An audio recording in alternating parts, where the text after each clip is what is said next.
Hey everyone, welcome back to another long, sleepy drift through history. If you're here, you probably want to fall asleep to the sound of something mildly educational but deeply unurgent. So, settle in, dim the lights, maybe get your own cup of tea, though preferably not one brewed in a Ming Dynasty replica unless you enjoy tasting dust and philosophical indecision. Because tonight, we're sinking slowly, calmly, into the soothingly ridiculous saga of how Chinese scholars, some of the brightest minds in imperial history, spent literal centuries arguing about the correct shape of a teapot. Not warfare, not economics, not even the moral decay of dynasties. Teapots, tiny ceramic vessels, apparently the preferred battleground for philosophical ego and aesthetic anxiety. Let's ease into it. Imagine China in the late Ming Dynasty, say around the 1500s. The empire is vast, sophisticated, full of bureaucracy, silk, and anxiety. Scholar officials, the elite men who passed those famously impossible civil service exams, had built their entire identities around studying Confucian classics and mastering elegant calligraphy. But once they got their cushy jobs, they suddenly had too much free time and way too much self-importance. So, naturally, they started having opinions about everything. The right kind of rock to place in a garden. The ideal brushstroke thickness for writing a poem about mortality. And yes, the spiritual integrity of a teapot spout. The teapot, to them, was never just a vessel. It was a reflection of the soul. And if that sounds dramatic, remember, these were men who believed calligraphy could reveal one's moral virtue. So when you brewed tea, your teapot's curve, weight, and lid alignment were basically your personality test. In fact, by the late Ming, tea culture had become a form of moral performance art. There was the whole, pure and simple life of the recluse aesthetic, where rich scholars pretended to be humble hermits while sipping tea from porcelain worth half a farm. They called it ya, or refined taste, which is ancient Chinese for, I'm better than you, but in a very serene way. Let's drift over to one of the first great teapot philosophers, Zhou Gaoqi. He lived during the Wanli Emperor's reign in the late 1500s, a time when the court was corrupt, eunuchs were running the show, and everyone was complaining about everyone else's moral decay. Zhou decided to fix this by writing essays about teapots. He argued that a good teapot should reflect naturalness, meaning it shouldn't look like it was trying too hard. Round, simple, balanced. Nothing gaudy, nothing too polished. But then another scholar, Li Shizhen, who was more of a scientist type, chimed in. He thought the best teapots weren't just pretty, they should enhance the medicinal qualities of tea. Because yes, even the teapot was part of the pharmacological debate. Porcelain was too cold, he said. Clay was better, it preserved the spirit of the leaves. Somewhere out there, another scholar was probably nodding dramatically at that line. The real obsession, though, came with the Yixing teapot. Yixing, a small town in Jiangsu province, had clay so fine and iron-rich that potters started producing teapots that absorbed the flavor of tea over time. In other words, the more you used it, the better it got. And that sent scholars spiraling into centuries of ecstatic overthinking. The Yixing pot wasn't glazed, so its porous surface held the scent of every brew. To some, this was poetic, a metaphor for memory, refinement, and life itself. To others, it was unhygienic and borderline immoral. Yes, moral. Because cleanliness and moderation were Confucian virtues, and nobody wanted to be accused of harboring fermented tea ghosts in their pot. But the pro-Yixing crowd had the better PR. They said porcelain was for the flashy, soulless elite. Clay, on the other hand, was humble, grounded, close to the earth. Perfect for the scholar who wanted to look like he didn't care about luxury while owning 3 lakeside villas and a poetry pavilion. By the early Qing dynasty, teapot design debates had taken on the tone of theological dispute. Some believed the ideal teapot should mimic nature, shaped like a melon, a bamboo shoot, or a plum blossom. Others said that was vulgar imitation. True refinement, they claimed, meant embracing abstract simplicity, like a perfect sphere or a cube, unadorned, serene. These arguments spilled into letters, essays, and art catalogs. One guy, Chen Manxing, a late Qing calligrapher and bureaucrat, even had a whole line of Yixing teapots made in his honor, each engraved with poems about moral virtue and the proper way to age gracefully. He believed the teapot was a vessel of integrity. Because, of course, he did. Let's pause on that word, integrity. In the Confucian worldview, everything had moral symbolism. A crooked handle wasn't just bad craftsmanship, it implied a crooked soul. A pot that poured unevenly suggested a lack of moderation. And if your lid didn't fit perfectly, well, you might as well confess your ethical failings immediately. This wasn't just personal snobbery, it was cultural philosophy in action. In a world where hierarchy, harmony, and ritual mattered more than personal expression, even the teapot had to conform to moral geometry. But then came the eccentrics, the scholars who decided conformity was overrated. They were the hipsters of the Ming literati.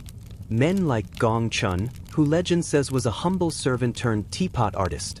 He supposedly made the first Yixing teapot after sculpting clay around a tree knot. It looked rough and imperfect, but that was the point. It had natural charm. The kind of things scholars adored, as long as they didn't have to make it themselves. Over time, Gong Chun's style became the blueprint for literati aesthetics. Unpretentious, handmade, poetic. By the Qing dynasty, everyone claimed to love rustic simplicity. Ironically, these simple teapots often cost more than the fancy porcelain ones they were supposedly rejecting. But hypocrisy, like caffeine, was an essential ingredient in the scholar's diet. Now, let's float gently to the 17th century. China was going through dynastic collapse. The Ming were falling apart, the Manchus were invading, and chaos was everywhere. And what did scholars do during this existential crisis? They retreated to their studios to write about teapot ergonomics. There's something oddly comforting about that. When the empire was burning, someone out there was calmly testing how smoothly a clay lid rotated on its pot. Writers like Wu Jingzi, author of The Scholars, mocked this behavior. He described the literati as men who debate the curve of a teapot while the world drowns. He wasn't wrong. But that's the beauty of late imperial culture. Even collapse was aestheticized. If you could make it look refined enough, anything was forgivable. The obsession even spread to calligraphy and poetry. Teapot inscriptions became a kind of art form, tiny characters carved or brushed onto clay. They might quote Confucius, or just humble brag about the owner's taste. One inscription reads, roughly translated, "My tea is simple, my heart is clear." Which, if you've ever seen the average scholar's political scheming, is about as honest as "live, laugh, love" engraved on a marble plaque. Still, the teapot as a personal emblem had power. It wasn't mass-produced, each one was commissioned, touched by hand, connected to its owner's identity. In an era obsessed with ritual and legacy, the teapot became a stand-in for immortality. You couldn't live forever, but your pot could hold your name for centuries. Of course, the irony is that many of these same scholars had servants making their tea for them. Their writings about humble simplicity were composed in sprawling estates with servants polishing their rustic clayware daily. Because nothing says inner purity like paying 5 people to curate your minimalism. Still, that tension between simplicity and sophistication is what made the whole debate so enduring. Every dynasty after the Ming inherited it. The Qing emperors, especially the Qianlong emperor, were notorious collectors of Yixing pots.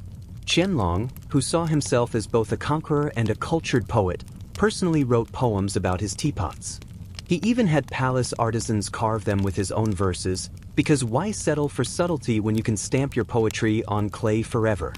His critics thought he was vain. He thought he was enlightened. And somewhere in between those two opinions lies the entire history of Chinese aesthetics. By the 19th century, teapot philosophy had gone fully meta. There were essays comparing teapot proportions to cosmic balance, yin and yang, and the Tao itself.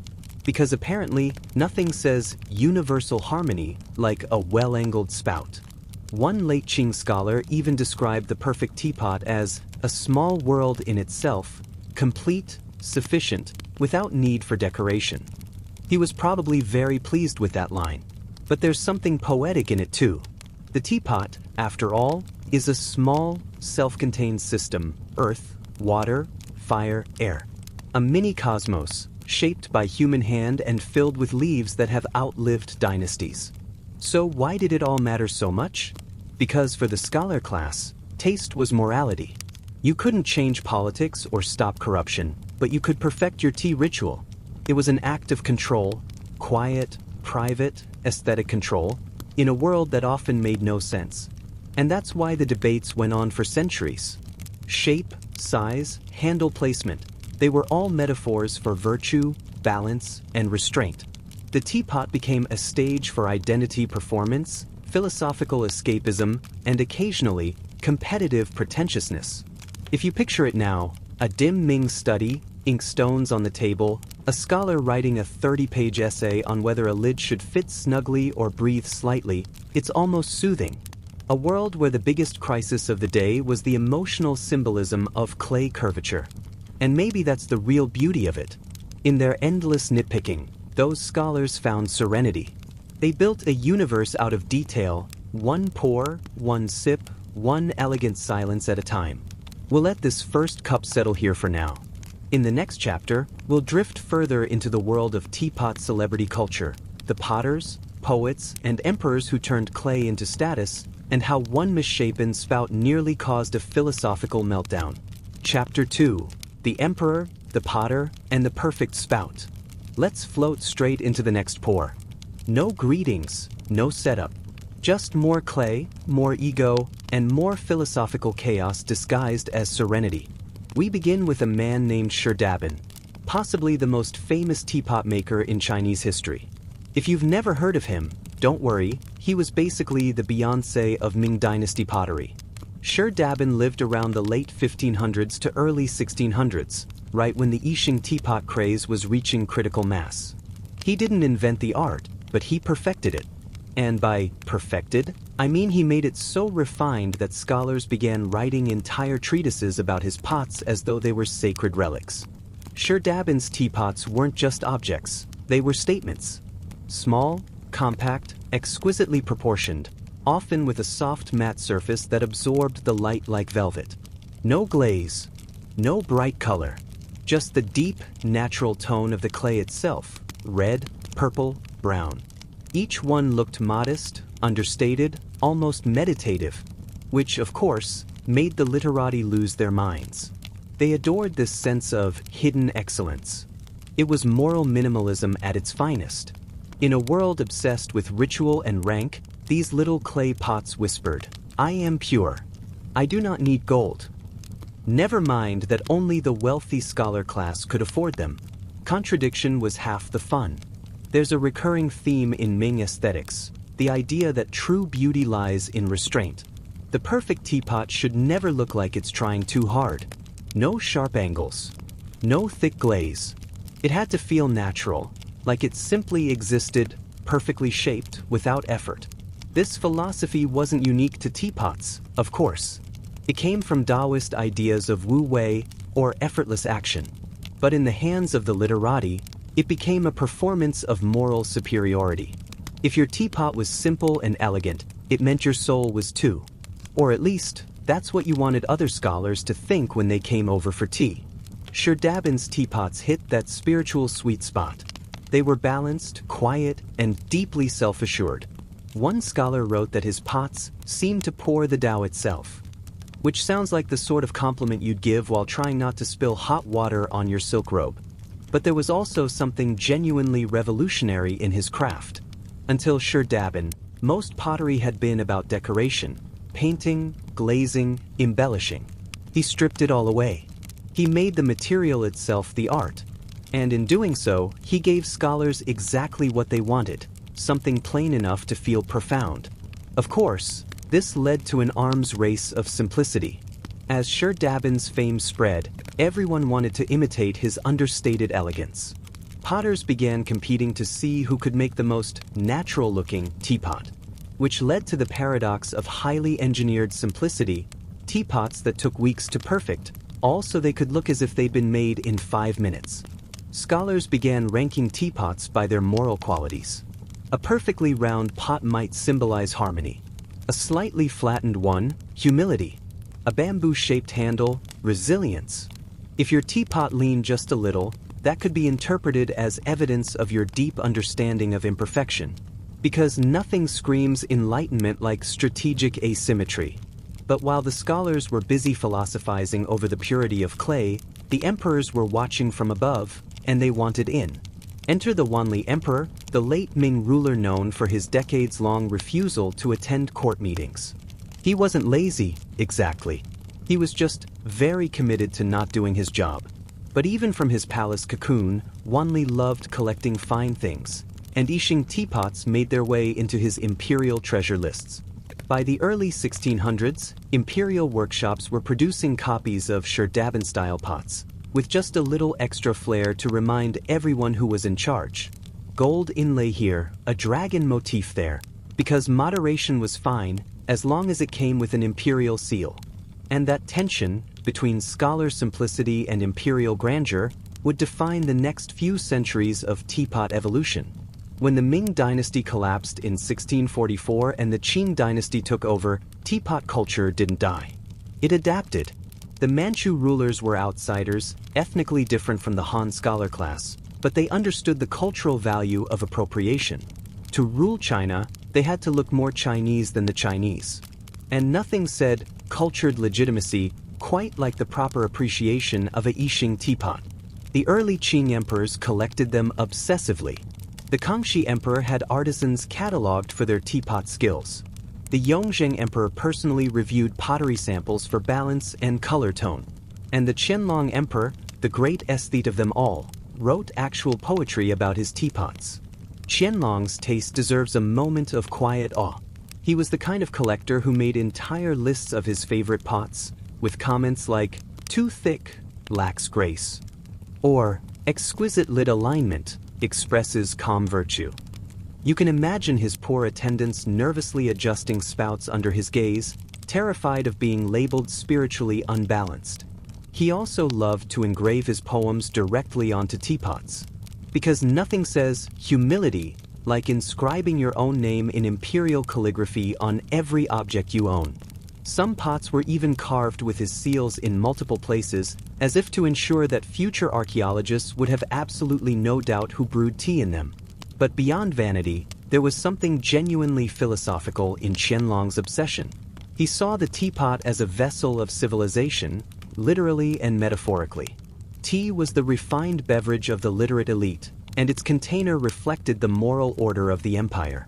Harmony, balance, restraint, all encoded in clay. In his writings, Qianlong often linked the teapot's shape to good governance. A pot that poured cleanly represented just rule. A design too elaborate symbolized corruption. It was a kind of moral geometry where even the smallest detail revealed cosmic order. If that sounds like overthinking, it absolutely was.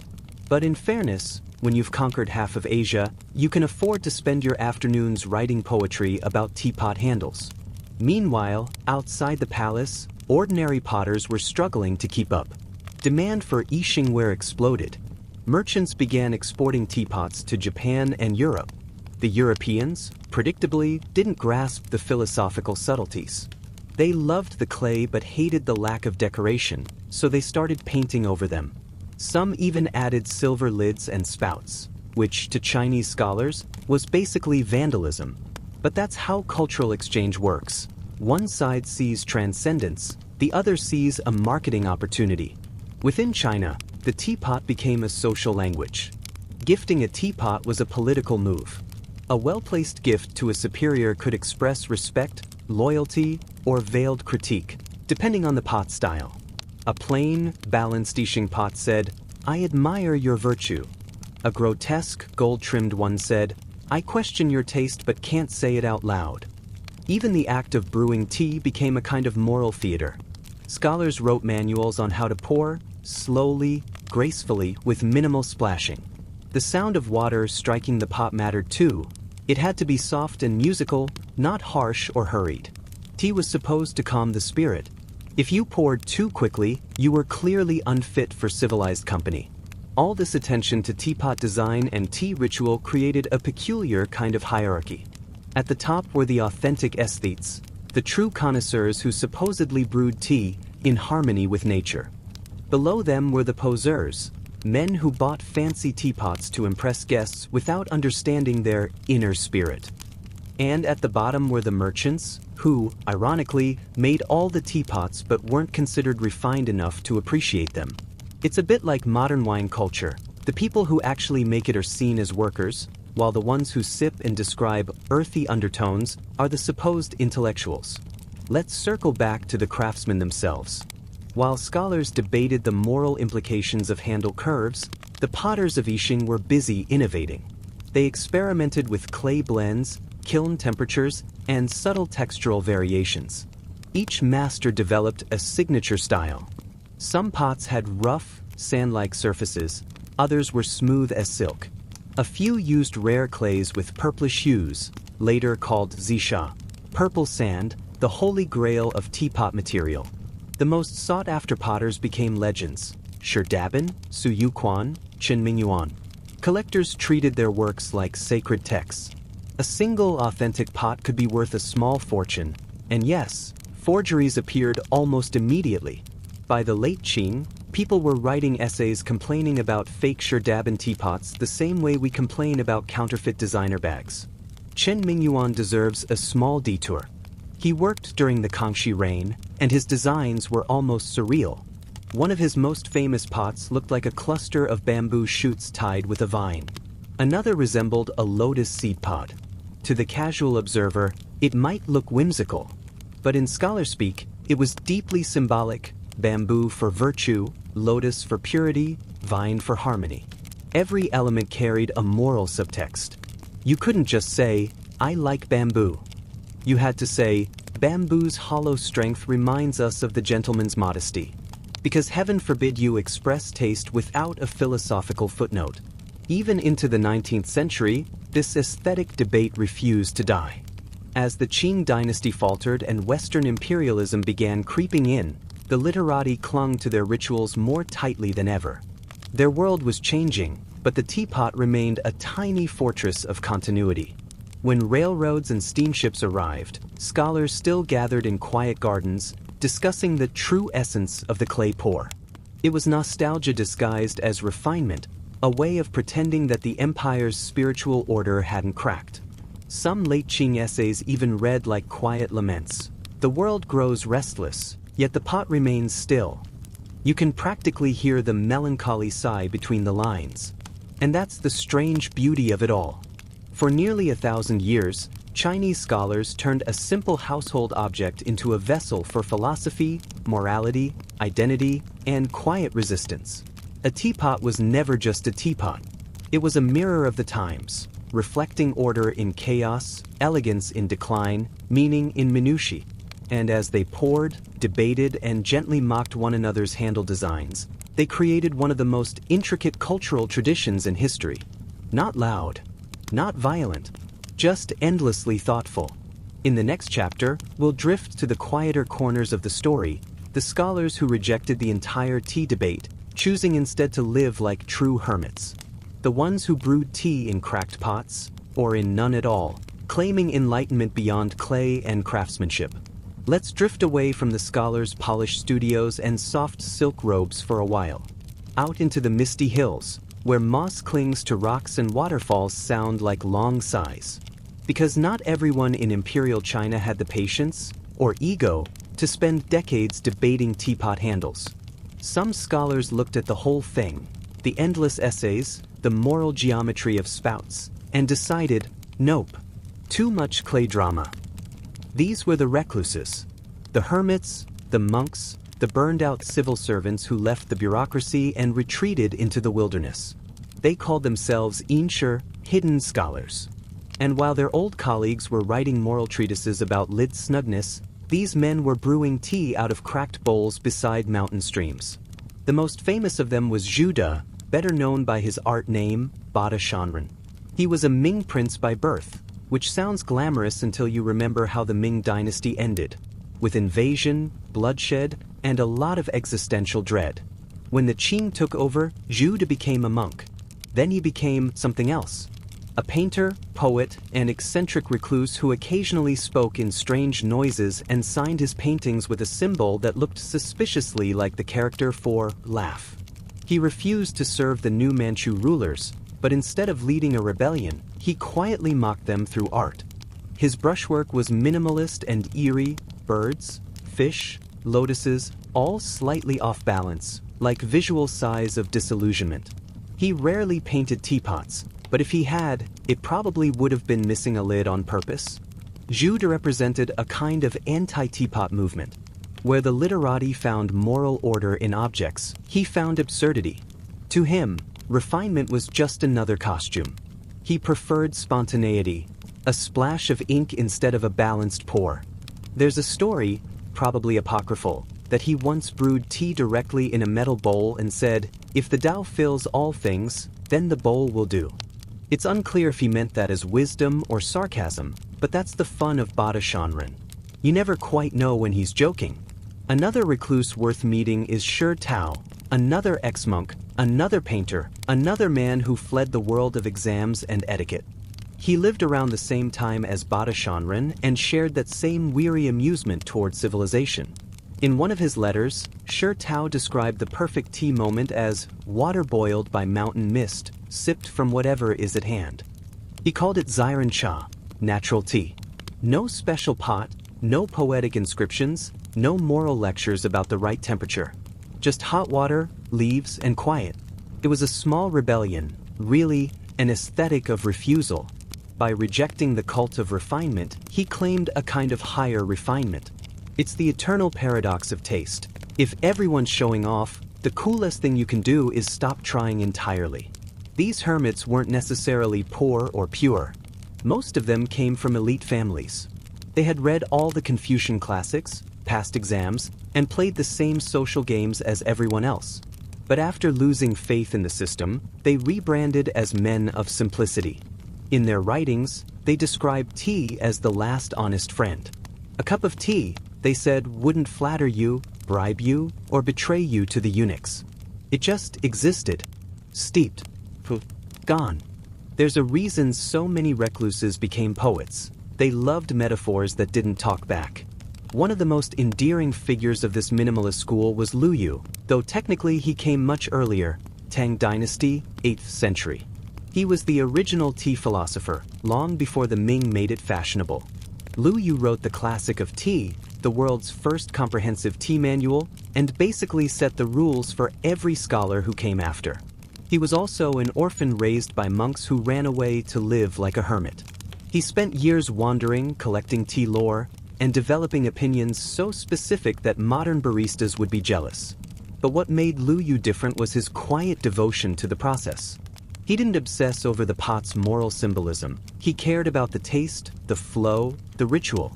He once wrote that tea should be brewed in vessels neither too thick nor too thin, using water that flows from the mountain spring, taken at dawn.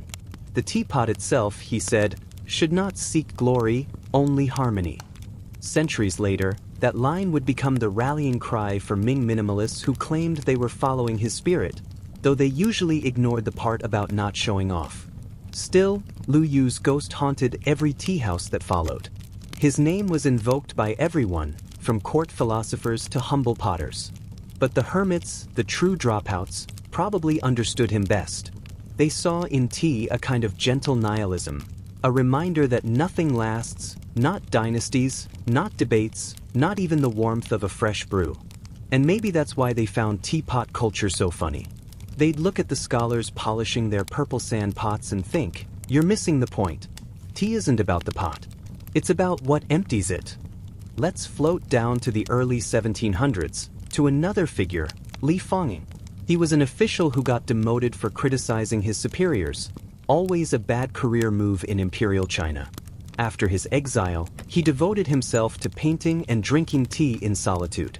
He refused to use fancy utensils, claiming that art and tea both required poverty of form, which, translated, means, I'm broke, but it's a philosophy now.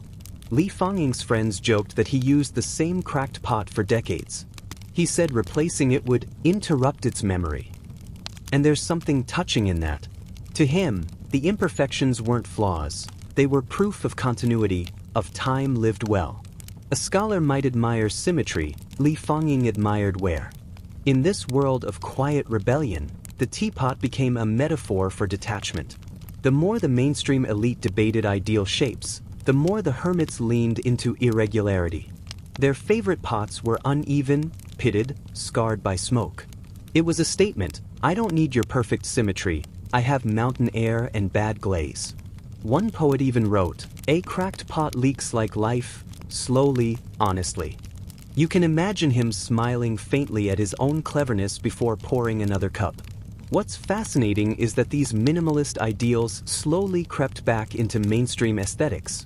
By the late Qing period, rustic charm became fashionable again.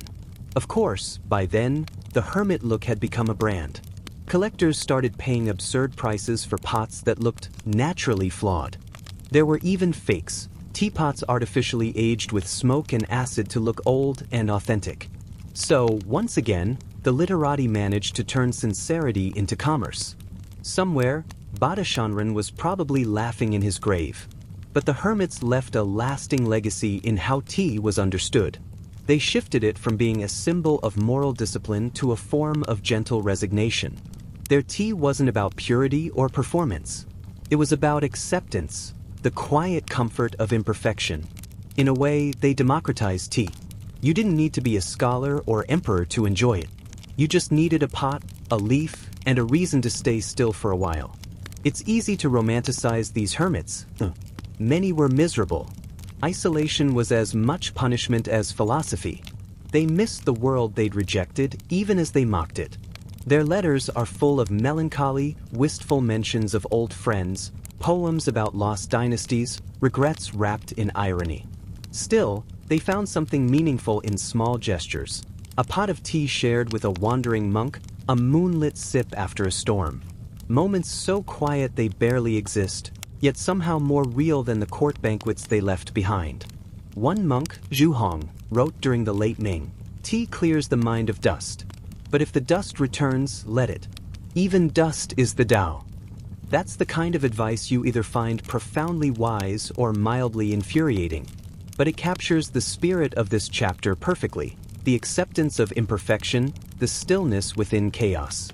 For these hermits, the teapot was both unnecessary and sacred. It was an object and a symbol, a tool and a mirror. They used it not to show refinement, but to dissolve the very need for refinement. In modern terms, they were the minimalists of their time. The ones who deleted social media, moved to a cabin, and posted essays about simplicity that went viral anyway. And like them, they couldn't fully escape the world they criticized. Because even in the quiet mountains, tea connected them to civilization, to memory, to taste, to the faint, comforting hum of the empire they'd left behind. There's a gentle irony in all this. While the scholars of the capital debated teapot spouts for moral clarity, the hermits proved that enlightenment could happen with, or without, a pot at all. One poured his tea into a chipped bowl. Another used a gourd. A third skipped the vessel entirely and just drank from his cupped hands. And each claimed his way was the truest path. Maybe that's the ultimate truth the teapot debate was always circling around. It doesn't really matter what shape the vessel takes. What matters is the stillness between sips. In the next chapter, we'll float back toward the tea houses of the Qing cities, where philosophy met commerce, and the art of the teapot turned into a full-blown social economy. The scholars may have retreated to their mountains, but the merchants were just getting started. Chapter 4. The Qianlong Obsession, when teapots became imperial ego. By the 18th century, teapots were no longer humble vessels for pouring tea. They were status symbols, aesthetic battlegrounds, and, unfortunately for everyone involved, objects of the Qianlong Emperor's personal artistic micromanagement. Qianlong ruled from 1735 to 1796, though he technically hung around until 1799 just to make sure no one forgot who ran the show. He's remembered as one of China's most powerful emperors, but also as one of its most self-absorbed collectors.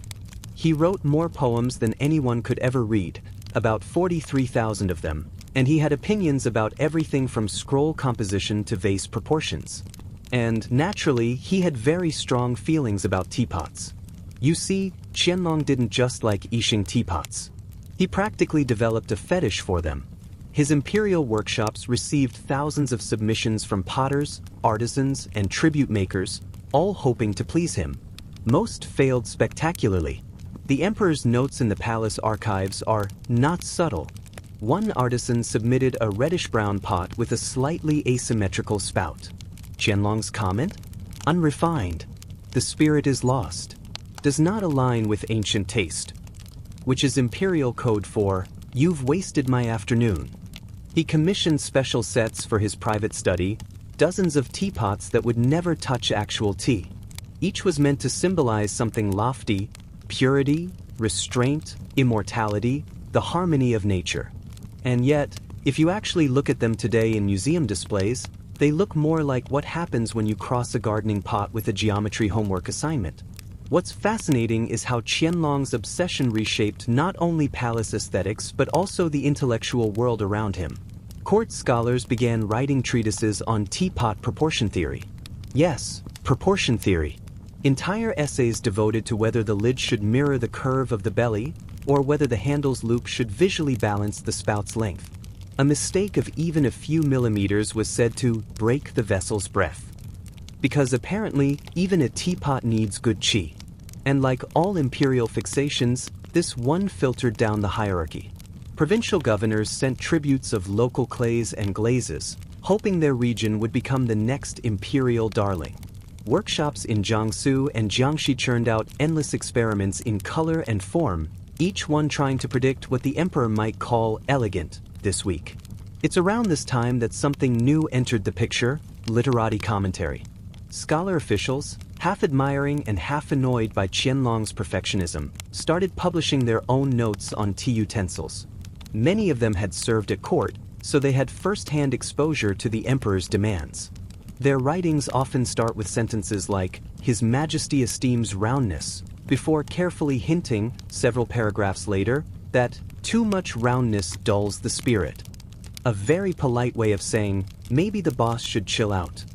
The emperor, naturally, did not chill out. Instead, he had poems carved onto the sides of teapots, tiny inscriptions praising their subtle fragrance of form and ancient resonance of glaze. Some of these poems were even gilded, because when you're emperor, subtlety is optional. Now, there's something both ridiculous and beautiful about it all. Qianlong's obsession blurred the line between function and fantasy. A teapot stopped being something that did anything.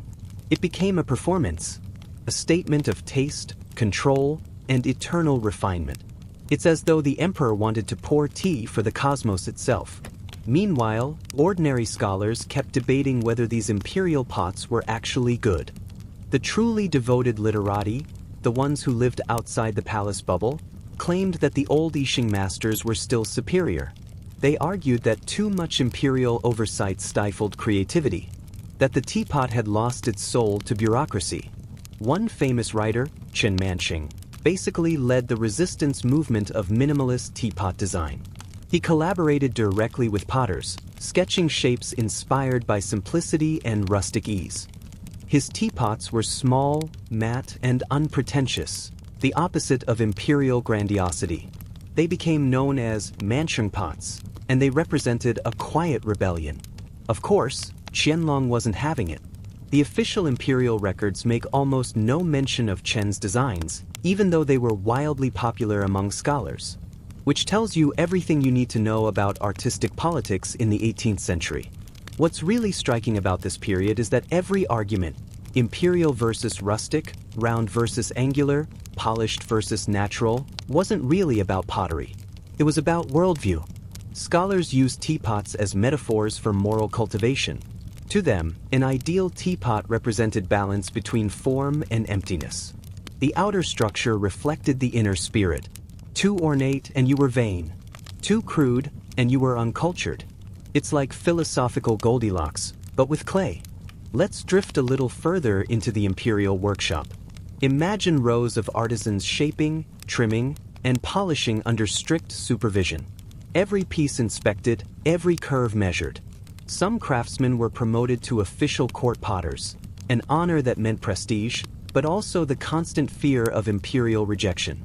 Many would never sign their work. Anonymity was safer than failure. Meanwhile, tea drinking at court became almost ritualistic theater. The emperor's personal tea master would prepare infusions in carefully sequenced motions, heating water to the perfect degree, rinsing the pot, warming the cups. The ritual was described in detailed manuals, with each step corresponding to a moral virtue. Steadiness, purity, moderation, humility, all symbolized through pouring tea. Of course, the irony is that no one at court was humble about it. By this point, the teapot had become a national mirror, reflecting everything from class tension to aesthetic philosophy. Scholars debated whether the perfect pot should speak or remain silent, whether its texture should invite touch or demand distance. And in every dusty tea house across Jiangnan, people who could barely afford a cup of leaves still discussed the same questions, with the same quiet amusement.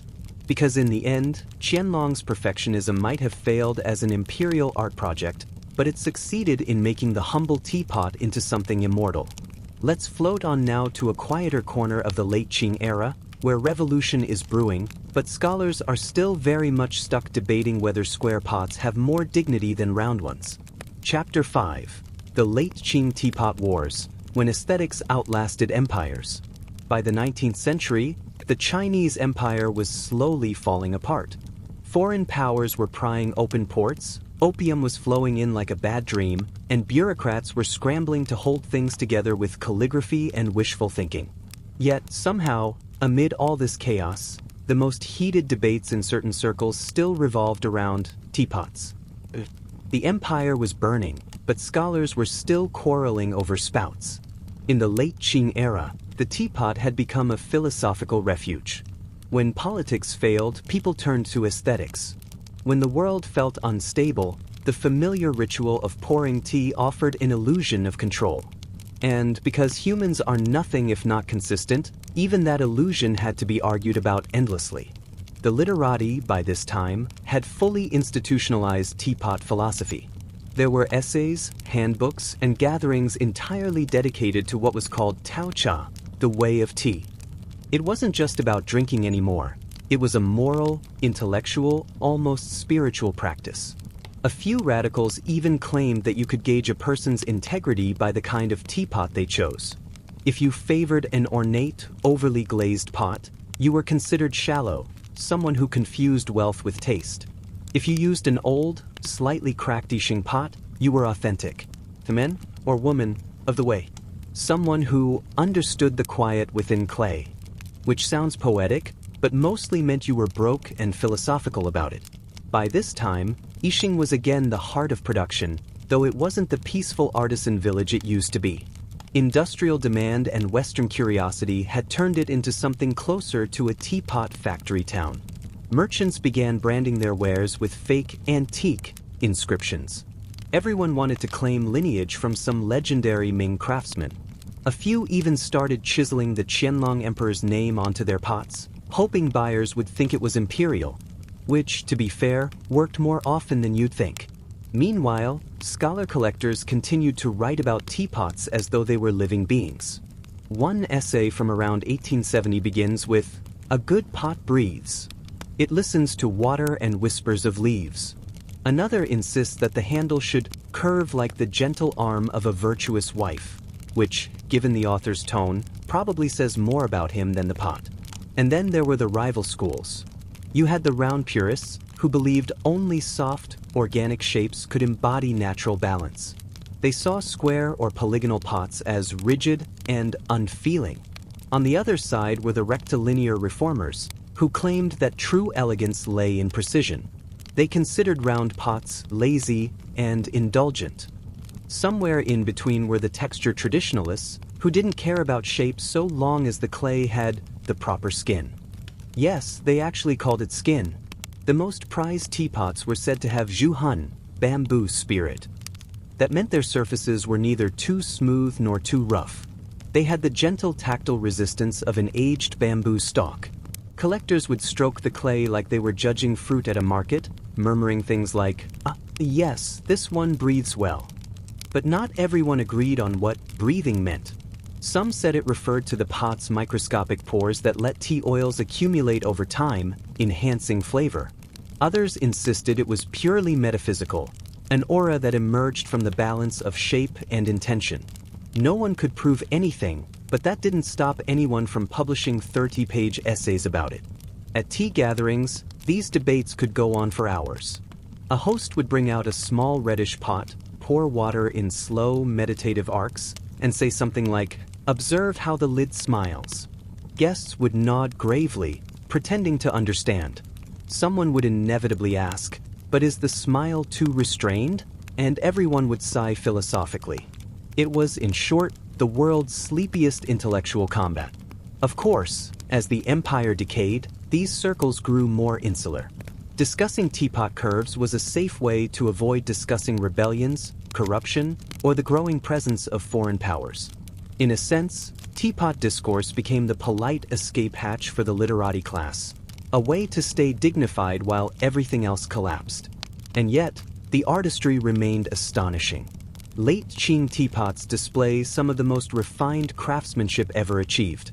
The Manqing school's influence lingered: simplicity, balance, natural texture. Some artisans even experimented with hybrid styles, mixing Western motifs, like floral engraving or perspective painting, into traditional forms. They were trying to modernize without admitting it. Collectors like Wu Deshang and Zhou Mengtong became the era's tastemakers.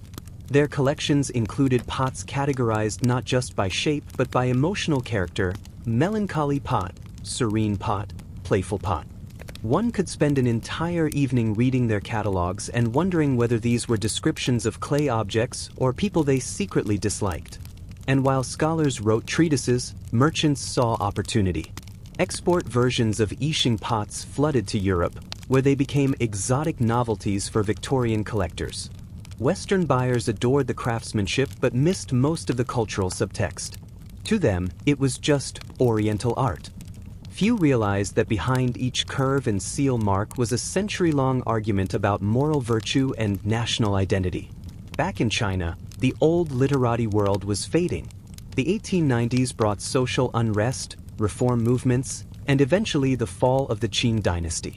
The imperial workshops shut down. The scholar class scattered. And yet, teapots persisted. Even as dynasties ended, people kept brewing tea and debating shape, texture, and spirit, because those were safe topics in unsafe times. Some reformers, like Kang Yue, even used teapot philosophy as a metaphor for politics. He wrote that a vessel must fit the age. If form does not adapt, the way is broken. In other words, stop clinging to ancient ideals when the world is changing. Not that anyone listened, but it was a nice thought. The irony is that by the time China entered the 20th century, the teapot had survived more gracefully than the empire that perfected it. Workshops reopened under new management. Scholars kept publishing design manuals. And somewhere, in a quiet tea house in Suzhou or Nanjing, an old man probably lifted a cup and said, "Yes, but the curve of the spout could be better."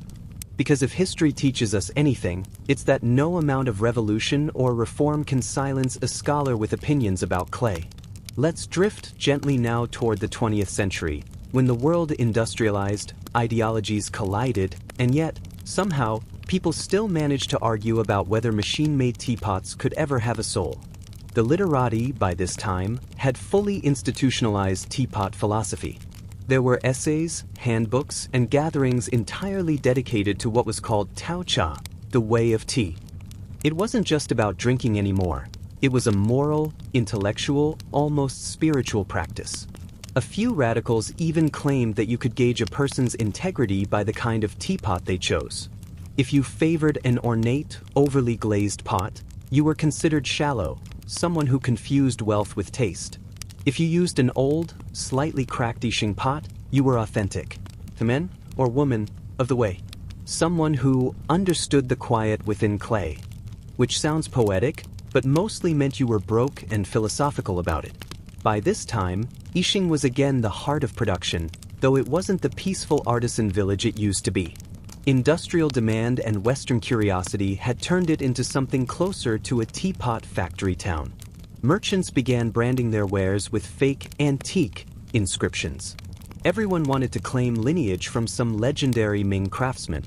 A few even started chiseling the Qianlong Emperor's name onto their pots, hoping buyers would think it was imperial, which, to be fair, worked more often than you'd think. Meanwhile, scholar collectors continued to write about teapots as though they were living beings. One essay from around 1870 begins with, "A good pot breathes. It listens to water and whispers of leaves." Another insists that the handle should curve like the gentle arm of a virtuous wife, which, given the author's tone, probably says more about him than the pot. And then there were the rival schools. You had the round purists, who believed only soft, organic shapes could embody natural balance. They saw square or polygonal pots as rigid and unfeeling. On the other side were the rectilinear reformers, who claimed that true elegance lay in precision. They considered round pots lazy and indulgent. Somewhere in between were the texture traditionalists, who didn't care about shape so long as the clay had the proper skin. Yes, they actually called it skin. The most prized teapots were said to have zhuhan, bamboo spirit. That meant their surfaces were neither too smooth nor too rough. They had the gentle tactile resistance of an aged bamboo stalk. Collectors would stroke the clay like they were judging fruit at a market, murmuring things like, "Ah, yes, this one breathes well." But not everyone agreed on what breathing meant. Some said it referred to the pot's microscopic pores that let tea oils accumulate over time, enhancing flavor. Others insisted it was purely metaphysical, an aura that emerged from the balance of shape and intention. No one could prove anything, but that didn't stop anyone from publishing 30-page essays about it. At tea gatherings, these debates could go on for hours. A host would bring out a small reddish pot, pour water in slow, meditative arcs, and say something like, "Observe how the lid smiles." Guests would nod gravely, pretending to understand. Someone would inevitably ask, "But is the smile too restrained?" And everyone would sigh philosophically. It was, in short, the world's sleepiest intellectual combat. Of course, as the empire decayed, these circles grew more insular. Discussing teapot curves was a safe way to avoid discussing rebellions, corruption, or the growing presence of foreign powers. In a sense, teapot discourse became the polite escape hatch for the literati class, a way to stay dignified while everything else collapsed. And yet, the artistry remained astonishing. Late Qing teapots display some of the most refined craftsmanship ever achieved. The Manching school's influence lingered: simplicity, balance, natural texture.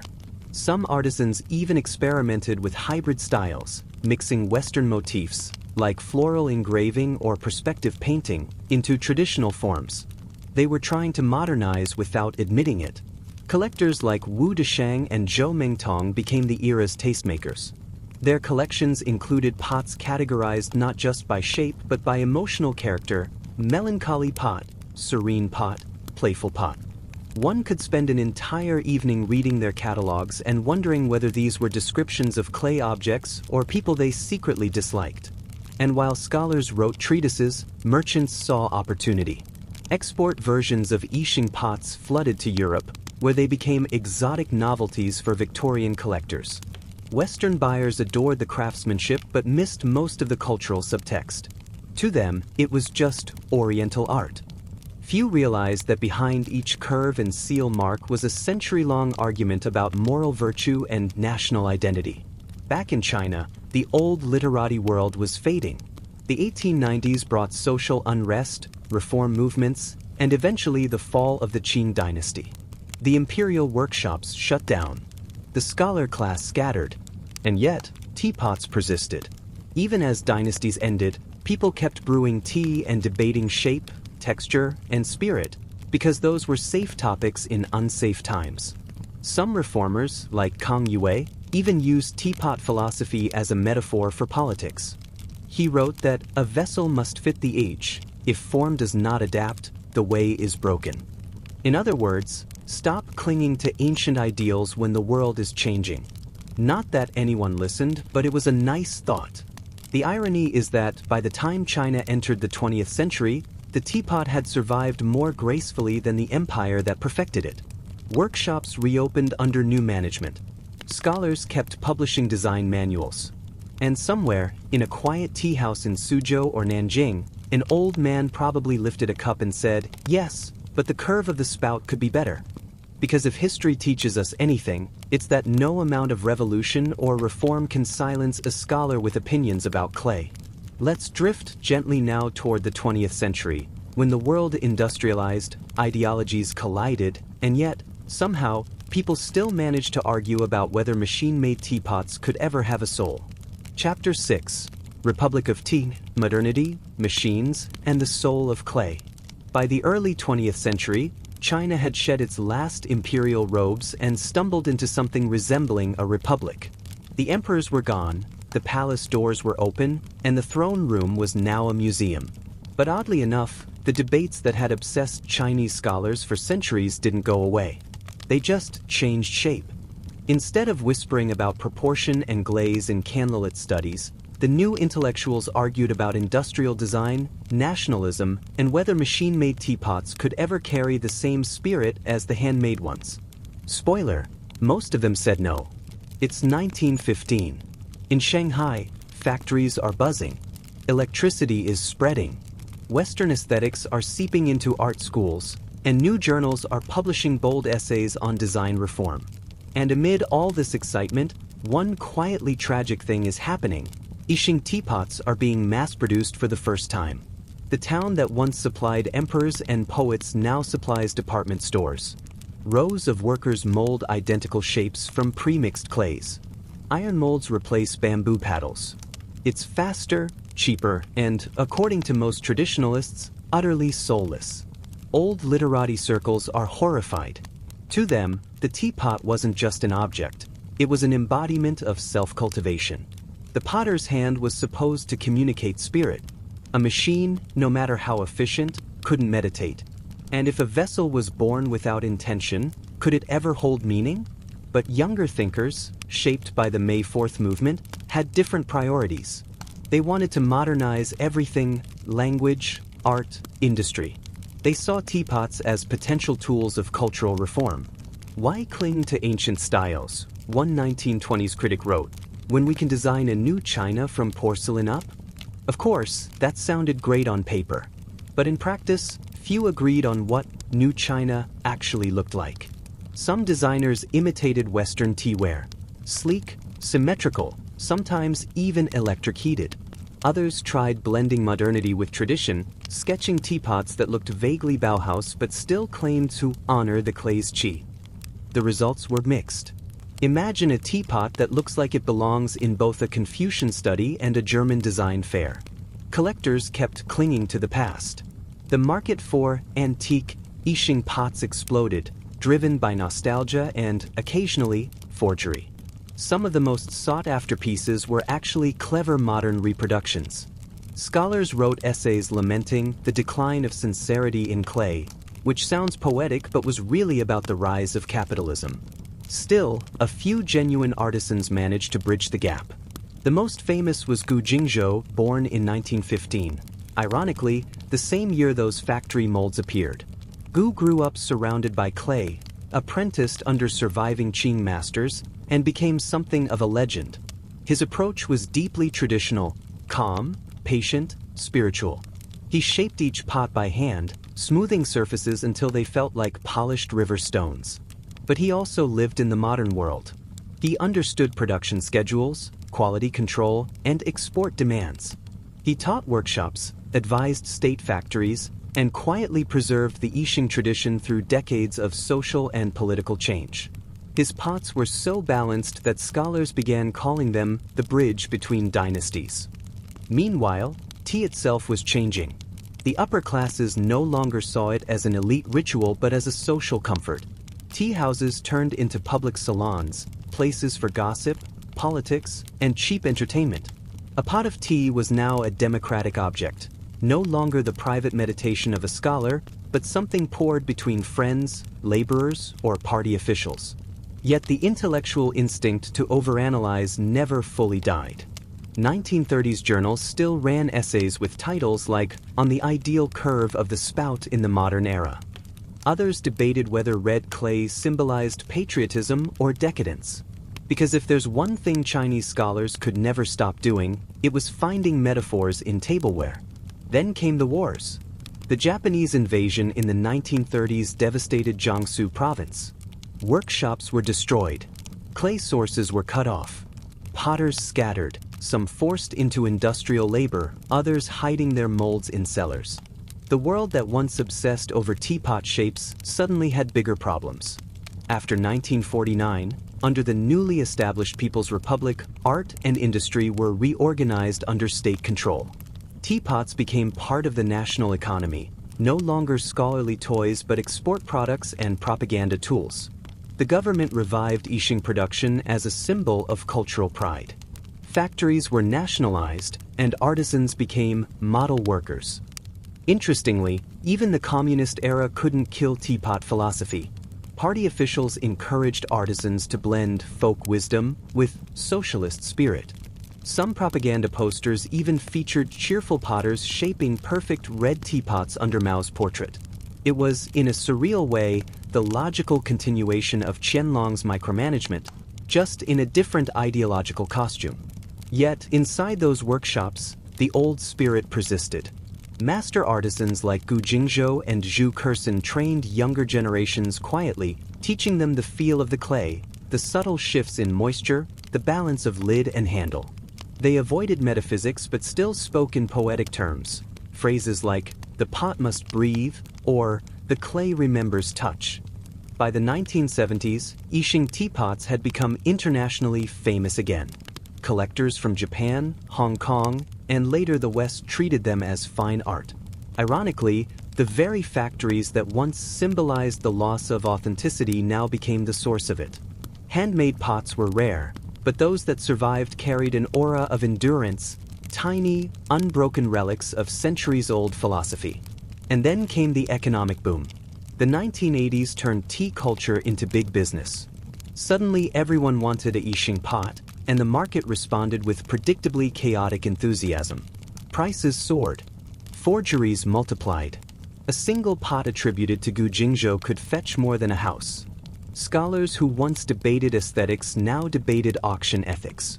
Still, through all of it, the revolutions, wars, and ideological flips, the same questions kept surfacing. What makes a teapot good? Is it craftsmanship, proportion, spirit, or simply the story it carries? Can something made by machine ever hold meaning? It's almost poetic that a nation that reinvented itself so many times still can't quite stop worrying about spout angles. Maybe it's not about the clay at all. Maybe it's about continuity, the comfort of holding something familiar while the world keeps changing around you. Even today, if you walk into a tea shop in Suzhou or Shanghai, you'll hear the same quiet conversations. Someone will pick up a small reddish pot, weigh it in their hand, and say, "This one breathes nicely." Someone else will reply, "Yes, but the handle lacks humility." And that's the beauty of it. Empires fall. Factories rise. Ideologies come and go. But somewhere, a scholar, or just a sleepy tea drinker, is still arguing about the soul of a teapot. Let's drift now to the final chapter, a calm reflection on how this centuries-long obsession didn't just shape teapots, but shaped how China thought about art, balance, and even the act of thinking itself. Chapter 7. The Philosophy of Pouring, when clay became a mirror of the mind. By the time we reach the modern day, it's tempting to look back at the centuries of debate. The poems, the treatises, the endless essays about curves and lids, and laugh a little. But underneath all that porcelain pedantry lies something far deeper. The humble teapot became one of China's longest-running meditations on life itself. And honestly, that's kind of beautiful.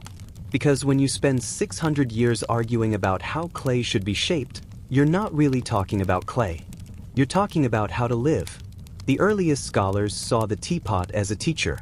Its silence reflected their ideals: calm, self-contained, modest. Pour too fast and you spill wisdom.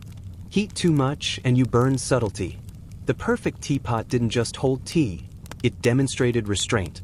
The balance of form and emptiness was a daily reminder that control and humility could coexist. As dynasties rose and fell, That symbolism changed but never disappeared. Under emperors like Qianlong, the teapot became a metaphor for hierarchy, art controlled by authority. In the late Qing, it symbolized resistance, the small voice of individual taste against the machinery of empire. And in the 20th century, it became endurance itself, an object that somehow outlived revolutions, reforms, and factory molds. Every age saw itself reflected in the pot's curve. Even the endless debates about spirit and breath start to make sense if you think of them less literally. When scholars said a teapot should breathe, they meant it should feel alive, that it should carry the touch of its maker, the rhythm of thought embedded in form. To them, a lifeless object was an ethical failure. It showed a hand that shaped without understanding. That's why, even now, collectors stroke the surface of an old Yixing pot and describe it as warm. They're not talking about temperature. They're describing presence, the feeling that someone's intention still lingers, centuries later, in the clay. It's a quiet sort of immortality. And maybe that's why teapots became the perfect subject for bedtime philosophy. They invite smallness. They reward patience. You can't rush a good brew, you can't hurry a pot's cooling. Every gesture is an exercise in slowness, and slowness, especially in a world obsessed with speed, feels almost rebellious. Even modern scholars admit, sometimes grudgingly, that those old debates about shape and proportion weren't nonsense. They were proto-design theory, wrapped in poetry. The same way we talk about ergonomics and minimalism today, they talked about harmony and qi. The vocabulary changed, but the obsession stayed the same: how to make something both useful and meaningful. Some contemporary artists still work in the Yixing tradition, though with a twist. They sculpt impossible forms, spiral-bodied pots, teapots shaped like calligraphy strokes, even abstract ones that can't pour at all. Their work is a conversation with history.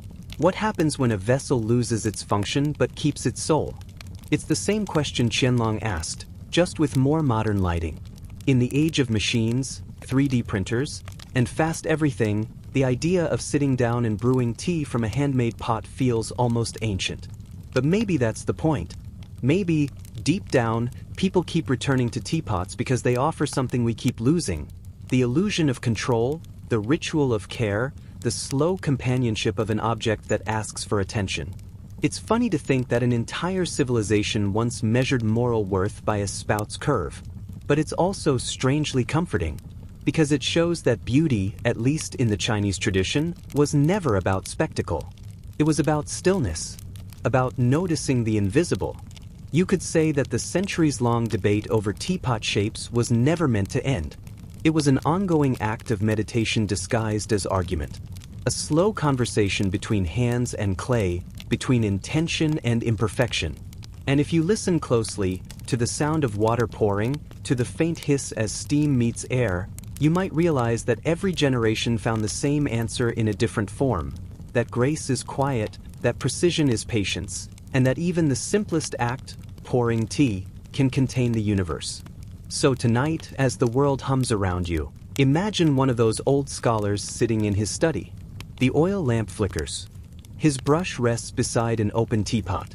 He spent half his life debating whether roundness is nobler than square, and now he's too tired to care.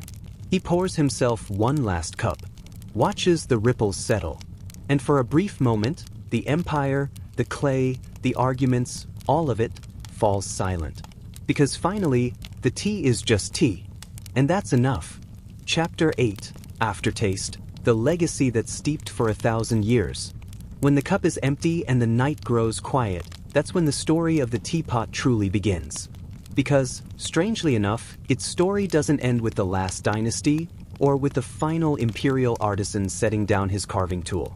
It lingers, quietly, persistently, in the way people still hold their teacups, still pause before the pour, still argue, half-jokingly, about the right clay for the right leaf. If you trace it back, all the way from a bustling modern tea house to a smoky Song Dynasty pavilion, you start to see something extraordinary. Across more than a millennium, China never stopped trying to make the perfect vessel for something so simple, so ordinary, it's almost laughable: a warm drink. And yet, within that search, Within every curved spout, every debated lid, every scholar's sigh about proportion, you can see the slow evolution of an entire civilization's thinking. It's strange how the smallest objects become the most revealing. Think of what a teapot represents. Containment and flow, order and freedom, the meeting of earth and fire shaped by human hand. Every dynasty reinterpreted those symbols according to its anxieties. The Song saw harmony through minimalism. The Ming saw vitality through individuality. The Qing saw control and perfection. And the modern age, well, it sees nostalgia. Maybe that's why the teapot endures.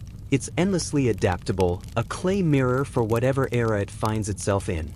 Even today, new generations of designers and ceramicists still return to Yixing, still touch that same reddish earth, still knead it under their palms. They experiment with shape, glaze, and sometimes even 3D printed molds, but almost all of them at some point quote the same old phrase, "The pot must have spirit." No one can define what that means, but everyone knows when it's missing. Collectors talk about it like a ghost, something that haunts the clay when intention and craft align. It's not mystical so much as emotional, the recognition that a potter, somewhere, left a trace of care behind. That a lump of dirt became something worth protecting for centuries. And there's an irony there.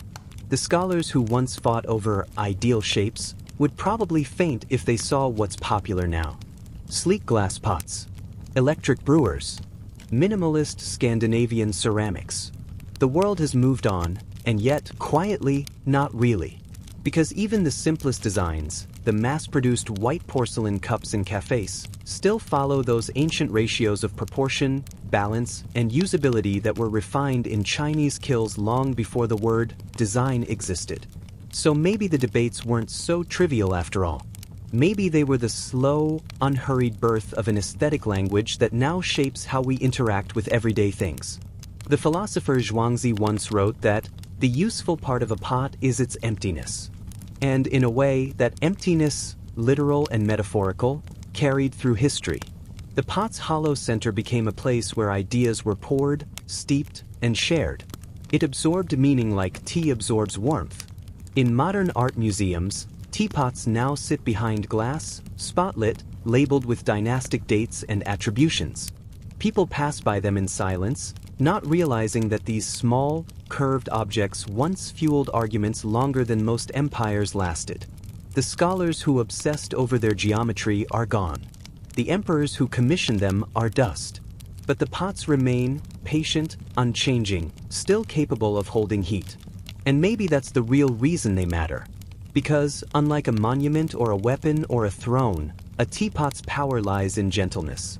It exists to serve, to contain warmth, to share it. The act of pouring tea, after all, is an act of offering, one person extending calm to another. In a world full of ambition, that's a surprisingly radical purpose. So, yes, centuries of scholars argued over teapot shapes. They wrote treatises, measured lids, and declared spiritual wars over whether square pots were too proud or round ones too meek. And yet, through all their arguments, they preserved something essential. The idea that beauty is worth thinking about. That the shape of something small can reveal something vast. If you ever find yourself holding a handmade pot, rough-edged, slightly uneven, maybe even chipped, take a moment. Turn it in your hand. Feel the weight of the clay. Somewhere in that texture are the fingerprints of 1,000 years of thought. Pour slowly. Watch the steam rise. And when the cup is full, when the world outside fades to a quiet hum, maybe you'll understand why Chinese scholars spent centuries debating teapot shapes. It was never really about the pot. It was about time itself, how to hold it, how to savor it, and how to let it cool without losing warmth. And as the last drop falls, the story, like tea, just keeps steeping softly, endlessly, waiting for the next pour. Chapter 9: The Last Pour, when China's teapots conquered the world. By the time the rest of the world caught on, China had already been steeping for about 2,000 years. Europeans were still arguing about whether bathing was healthy when the Ming dynasty had already perfected the teapot as both tool and philosophy.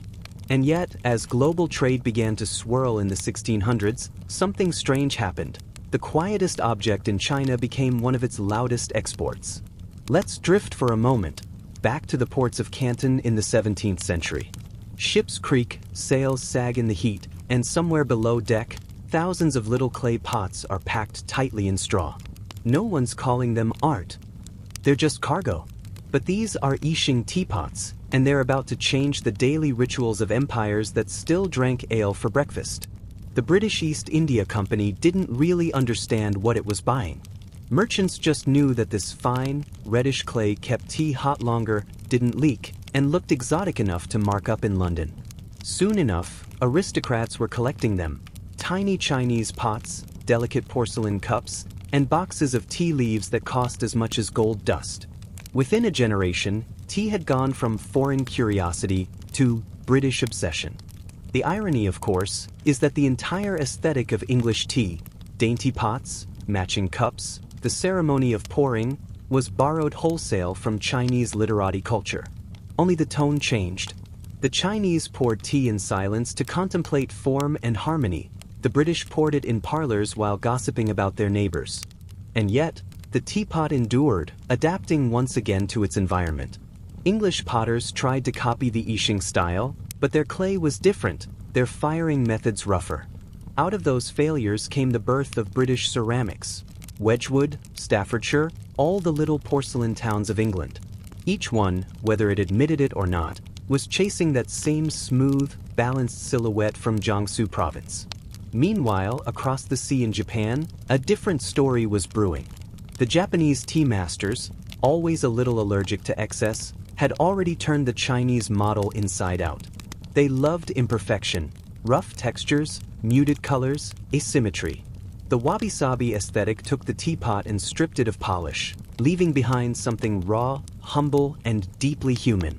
You could say that, in its travels, the teapot became a philosophical chameleon. In China, it embodied order. In Japan, simplicity. In Europe, refinement. In each case, people projected themselves into it, the way they always do with objects they use daily but barely notice. Even the Industrial Revolution didn't kill it. Factories multiplied, machines took over, and yet, somehow, the world never gave up the ritual of pouring. That small pause before the cup fills. That swirl of steam. That shared moment across a table. The teapot survived automation by being unautomatable. In the 19th century, tea became colonial. Plantations in India and Ceylon replaced Chinese imports. But the vessels, the shapes, the philosophy of the pot remained Chinese at heart. It's one of history's great quiet ironies. Empires rose and fell over tea, but the soul of the ritual came from artisans who probably never left their villages. Fast forward to now, and you can still feel that lineage. Walk into a cafe in London, Tokyo, or New York, and somewhere, someone is trying to make a modern teapot. Maybe it's made of glass, maybe steel, maybe it looks like a spaceship. But even those futuristic designs still follow the same subtle logic first debated by Song Dynasty scholars. Proportion, balance, the smooth flow from spout to cup. And maybe that's the best argument of all for why Chinese scholars spent centuries obsessing over teapot shapes. Because without their endless debates, their sleepless nights staring at handles and lids, our daily rituals might look very different. When you trace history through wars and kings, it feels loud and urgent. But when you trace it through teapots, it becomes soft, human, almost tender. A reminder that civilization isn't just built on conquest, it's also built on small, thoughtful acts of design. The perfect teapot doesn't demand attention. It just works. It pours without spilling. It warms the hand but never burns it. It makes a simple act, pouring water over leaves, feel like something quietly sacred. And that, maybe, is the greatest legacy of all. The scholars were never really fighting about clay. They were talking about how to live gracefully, thoughtfully, beautifully. And though their words have faded, their shapes remain, in every kitchen, on every table, wherever someone takes a moment to pour and breathe. So as the kettle cools and the last pour slows to a trickle, you can imagine the centuries behind that sound. The scholars, the artisans, the emperors, the merchants, the monks. all of them listening in their own way to the same quiet music of the pour. Chapter 10: Quirks, Legends, and Collectors, the eccentric world beyond the kiln. Even after centuries of debate over spouts and curves, the world of teapots developed its own quiet, sometimes absurd folklore.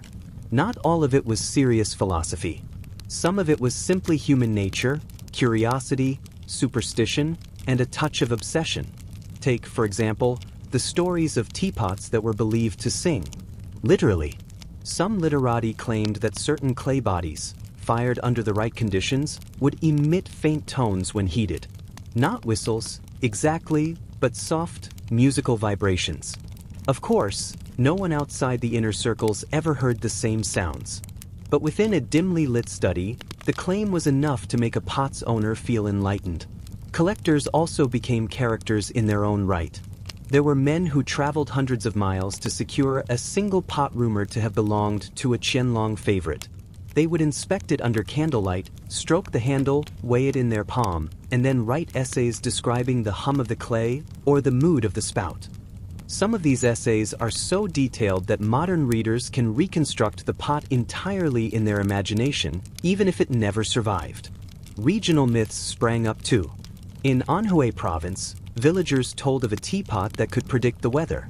If it steamed too quickly, rain would follow. If the steam curled lazily, it would be a dry week. Farmers would bring their daily tea leaves to test the prophecy, and sometimes, coincidentally, the predictions came true. Whether by chance, superstition, or a little atmospheric magic, the teapot quietly became a household oracle. Then there were the eccentric imperial collectors who took obsession to another level. One Ming prince, for example, reportedly had a set of 20 teapots all identical in size and shape, but each one designated for a different emotion. There was a joy pot, a melancholy pot, a reflective pot, and so on. He would rotate them according to his mood, pouring tea as a form of emotional calibration. The court thought he was slightly mad, but he insisted it was scientific. Merchants, naturally, capitalized on these eccentricities. Teapots were sold with elaborate backstories, inscriptions, and sometimes entirely fabricated lineages. One particularly ambitious shopkeeper claimed his teapot had been used in a secret meeting between a Qing emperor and a poet. The pot itself? Ordinary. But the legend made it priceless. By the 19th century, some collectors had taken obsession to international extremes. There are records of Western diplomats in Shanghai trading entire crates of silk and silver for a single, tiny Yixing pot, citing its supposed spiritual properties. Many of these diplomats never actually used the teapots. They displayed them, wrote poems about them, or simply kept them on desks as conversation starters. Which, if you think about it, is exactly the same as what the Qing scholars were doing, only with more exotic accents. Even in the modern era, collectors continue the tradition. Auctions in Hong Kong, Beijing, and beyond can turn a small clay vessel into a multi-million-dollar event. Experts examine it from every angle: weight, balance, color, clay density, glaze subtlety, and whisper quietly about its lineage. Every imperfection is scrutinized as either a flaw or a mark of authenticity, depending on perspective. What's remarkable is that these eccentricities, stories, superstitions, moods, obsessions, are all part of the same long thread. The teapot has never been just a tool. It's a stage, a mirror, a tiny vessel for human imagination. And as long as people are willing to hold a cup and wait for the pour, that quiet stage remains active. So, in the end, perhaps the greatest lesson of the teapot is patience. Patience to debate for centuries. Patience to craft by hand. Patience to drink slowly. Every small curve, every careful pour, every whispered legend teaches the same thing. The value is in the time taken, the thought given, and the attention shared. And if you close your eyes for a moment, listening to the faint hiss of steam, you can imagine all the scholars, potters, collectors, and dreamers across history lifting their cups. Silent, patient, absorbed, waiting for the world one small pour at a time. Chapter 11. Monks, Temples, and the Spiritual Life of Teapots. By the time we reach the quieter corners of history, Teapots were no longer confined to scholar studies, imperial courts, or bustling marketplaces. They had begun to drift into temples and monasteries, where monks discovered a curious truth. A teapot, when treated with care and ritual, could become a tool for meditation. Imagine a small, dimly lit Buddhist hall in the mountains. Sunlight filters through paper screens. The air smells faintly of incense and simmering tea leaves. In this setting, a monk doesn't just pour tea, he performs it.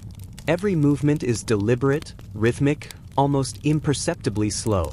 The pot is small, red clay, unassuming, but it becomes a vessel for patience, concentration, and awareness. Monks develop their own set of teapot philosophies, subtly different from the scholars and collectors. The emphasis was less on proportion or lineage and more on interaction. The handle must feel natural in the hand.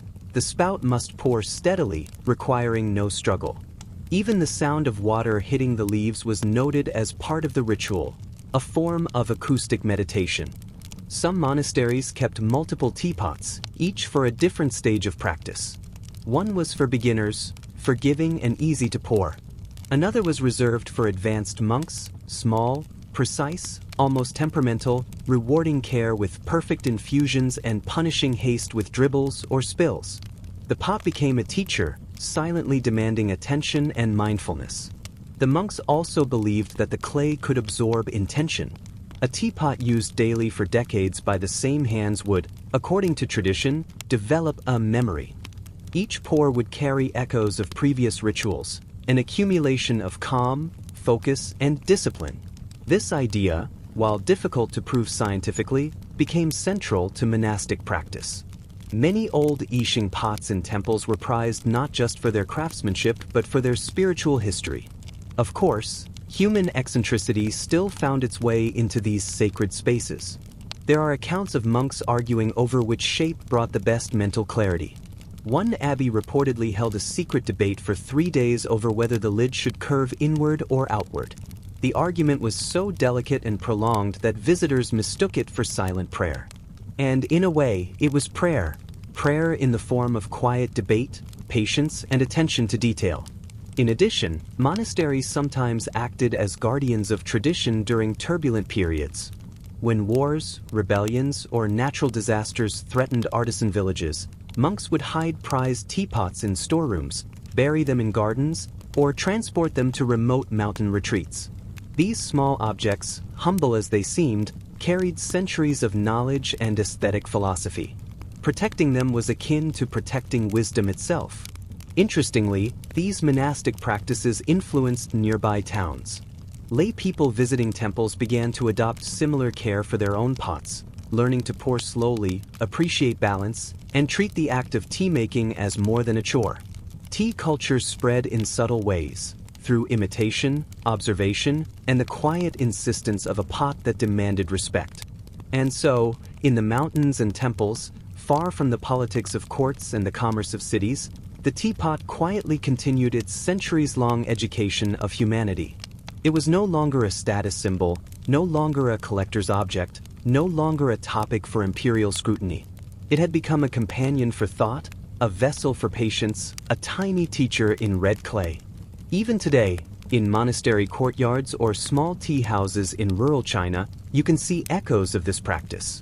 A single teapot, held carefully, used for decades, pouring the same tea over and over, silently instructing anyone willing to notice how to move through life. Slowly, deliberately, attentively. It's a quiet legacy, easily overlooked. But perhaps it's the most enduring lesson of all, that sometimes the simplest objects carry the heaviest wisdom, if only we are willing to pay attention. Chapter 12. Regional rivalries, artisan families, and the secret economies of teapots. By the late Qing and early Republican eras, the teapot had long ceased to be just an imperial curiosity or monastic companion. It had become the centerpiece of an entire economic and social ecosystem, a subtle world of competition, pride, and legacy that stretched across China's ceramic heartlands. Different regions developed distinctive styles, each fiercely defended by local artisans and collectors. Yixing, of course, remained the most famous. Its red clay prized for its porosity, aroma enhancement, and smooth finish. But neighboring provinces developed their own traditions, often quietly mocking Yixing's dominance while producing equally meticulous work. Jiangxi, Fujian, and Guangdong had potters who claimed their clays were superior, or that their glazes captured a more authentic spirit of the tea. These debates rarely left the workshops. Letters and treatises circulated among literati and merchant families, but outsiders were usually kept unaware of the stakes. Within these regions, artisan families held secrets as closely as emperors guarded their scrolls. Clay formulas, firing techniques, and kiln temperatures were passed down through generations, sometimes orally, sometimes with cryptic diagrams that only insiders could read. Losing a secret was catastrophic. It could mean the collapse of a workshop's reputation. Some families went to extreme lengths to protect their knowledge, burying records or disguising their clay sources with misleading maps. Competition sometimes erupted in subtle but intense rivalries. One famous case from the 19th century involved two neighboring villages in Jiangsu. Each claimed superiority in purity of spout and resonance of lid. Artisans would visit each other's kilns under the guise of casual inspection, taking mental notes, copying subtle techniques, or introducing deliberate imperfections to confuse competitors. Local markets became arenas of prestige as much as commerce. A teapot's provenance could elevate a family's status for decades. Collectors, naturally, were complicit in these rivalries. Wealthy literati, merchants, and even minor officials competed to acquire the rarest pots, often commissioning works tailored to personal taste. Some collectors demanded that artisans produce multiple variations of a single design, just so they could compare subtle differences in weight, balance, or glaze. A slight miscalculation in the firing process could reduce a coveted teapot to scrap, or, more poetically, to a vessel that does not speak. The trade was not only regional but also secretive. Certain families acted as intermediaries, buying and selling limited numbers of teapots under the radar. These networks often involved coded contracts, discrete shipments, and an understanding that the value of the pot depended as much on reputation as utility. A pot from a lesser-known artisan could become priceless if authenticated by a trusted scholar or collector. Conversely, the same vessel lacking provenance could be dismissed as ordinary clay. Amid all this, legends formed. There were stories of pots that survived floods, fires, or raids. Pots that allegedly carried the luck or virtue of their makers, and pots that were said to influence the mood of those who drank from them. Scholars and collectors would trade these stories as eagerly as the pots themselves, further cementing a culture where reputation, myth, and craftsmanship were inseparable. Interestingly, these dynamics persisted even as China underwent political upheaval. Wars, revolutions, and social reforms disrupted artisan families, destroyed kilns, and displaced entire communities. Yet the teapot economy proved resilient. Families who survived would quietly rebuild, often relying on networks of former apprentices, loyal collectors, or secret caches of clay. The teapot's value, both practical and symbolic, ensured that skills, styles, and rivalries persisted across generations. By the 20th century, these rivalries had begun to intersect with global commerce. Western collectors sought Yixing teapots and regional variants alike, sometimes paying extravagant sums for what local scholars considered modest work. In some cases, the mere act of exporting a teapot elevated a family's reputation back home, creating cycles of prestige and secrecy that could last decades.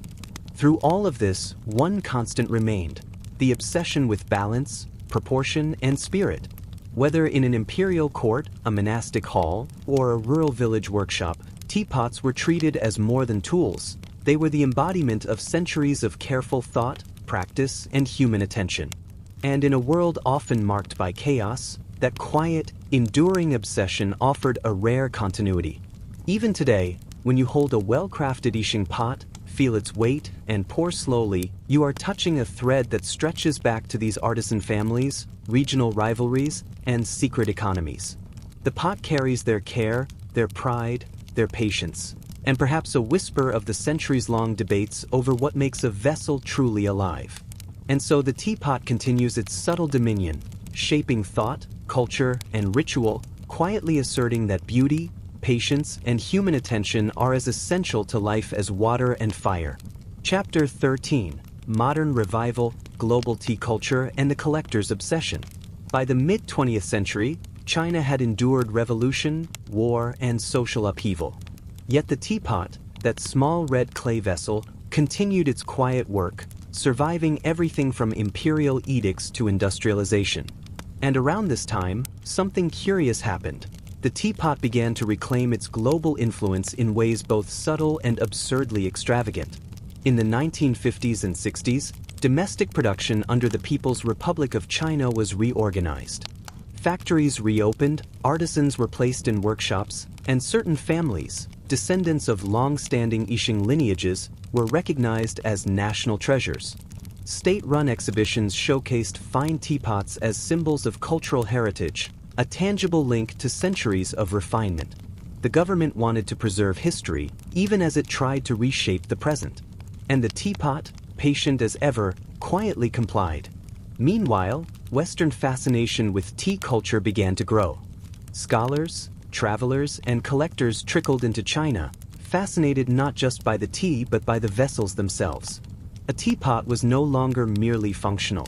It was collectible, displayable, and in many cases, absurdly expensive. Auction houses began listing pots that would have been considered everyday tools just a century earlier for sums that could rival a small house. And because humans are humans, the stories attached to these pots often mattered more than the clay. This pot once belonged to a Qing scholar could increase its value tenfold, even if verification was dubious. In Japan, interest in the Yixing tradition merged with local practices. Tea masters studied the clay, experimented with firing methods, and adapted certain techniques into the Japanese tea ceremony, all while maintaining their wabi-sabi philosophy of imperfection. Across East Asia, teapots became symbols not just of taste, but of cultural continuity and disciplined aesthetics. The 1970s and 80s saw a new generation of collectors emerge, wealthy urbanites, expatriates, and academics, who treated teapots almost like living companions. Their obsession wasn't limited to shape or glaze. They considered history, prior ownership, kiln markings, and even anecdotal tales of how a teapot had performed in particular ceremonies. A pot could have survived a flood, a war, or even a minor political purge, and those scars became part of its narrative allure. Collectors began staging tastings, exhibitions, and private showings. Some maintained small libraries detailing every pot in their possession, complete with essays, sketches, and sometimes obsessive notes on spout curvature. There were whispered competitions over who owned the best breathing pot, who could identify subtle differences in clay texture, and who could trace provenance back the furthest. And yes, many of these arguments were just as tedious, careful, and sleep-inducing as the debates of the Song and Qing literati. At the same time, artisans sought to innovate without losing tradition. Some experimented with glazes inspired by Western ceramics, while others fused modern design principles with Yixing's classic forms. A few produced teapots so delicate that handling them required surgical precision. Yet even in the most avant-garde creations, the central philosophy endured. The pot must be alive, must respond to touch, must pour steadily, must enhance the tea without calling attention to itself. And of course, mass production never truly disappeared. Factories churned out millions of imitation Yixing pots for tourists, for daily use, and for export. Purists sneered, collectors sighed, but somewhere in between, ordinary tea drinkers held a pot in their hands, unaware that they were participating in a ritual stretching back a millennium. By the turn of the 21st century, teapots had become both global art objects and quiet domestic companions. You could find a minimalist Scandinavian kitchen featuring a Yixing-style pot, or a high-rise apartment in Shanghai with glass tea vessels designed to echo ancient proportions. The debate over shape, balance, and spirit continues, not in dusty libraries alone but in cafes, online forums, auction houses, and private homes worldwide. Perhaps the most remarkable thing is that, even with all this attention, the teapot has remained fundamentally unchanged in its essence. Its purpose is still humble: to hold, to pour, to mediate. Everything else, the auctions, the essays, the legends, the rivalries, serves only to highlight how extraordinary such a simple act can be. And so, in kitchens and workshops, in temples and galleries, in the hands of a monk, a collector, or a casual tea drinker, the teapot endures. Centuries of care, debate, and devotion are folded into its walls, waiting to be noticed by anyone willing to pour slowly, sip patiently, and reflect quietly. Because the world may change, empires may rise and fall, and styles may come and go. But the wisdom of a well-crafted teapot, like the quietest history, endures. Chapter 14. Digital Clay, Teapots in the Modern, Connected World. As the 21st century unfolded, the quiet world of teapots entered an entirely new dimension, the digital age. The clay itself didn't change. Still Yixing, still carefully balanced, still fired with centuries of knowledge baked into its walls, but the way people interacted with it transformed in subtle and fascinating ways. Online auctions became the new imperial court. Once, collectors traveled hundreds of miles, tracing obscure kiln markings or visiting a master's workshop in secret.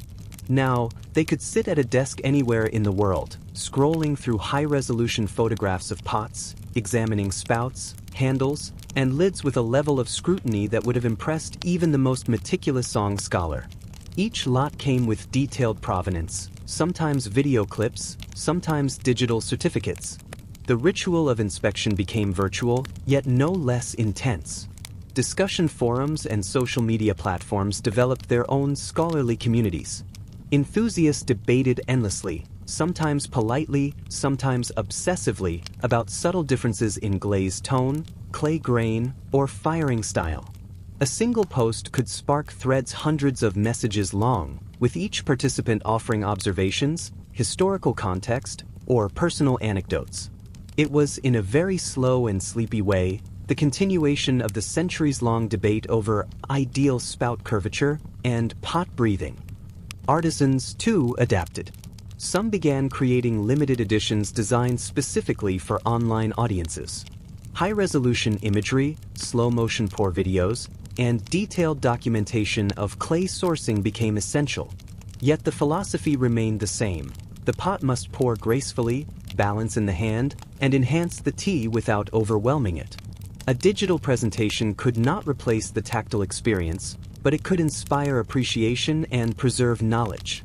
Interestingly, new collectors emerged, people who would never touch the clay but treated teapots as objects of meditation, art, or investment. Some maintained digital collections, cataloging every acquisition meticulously.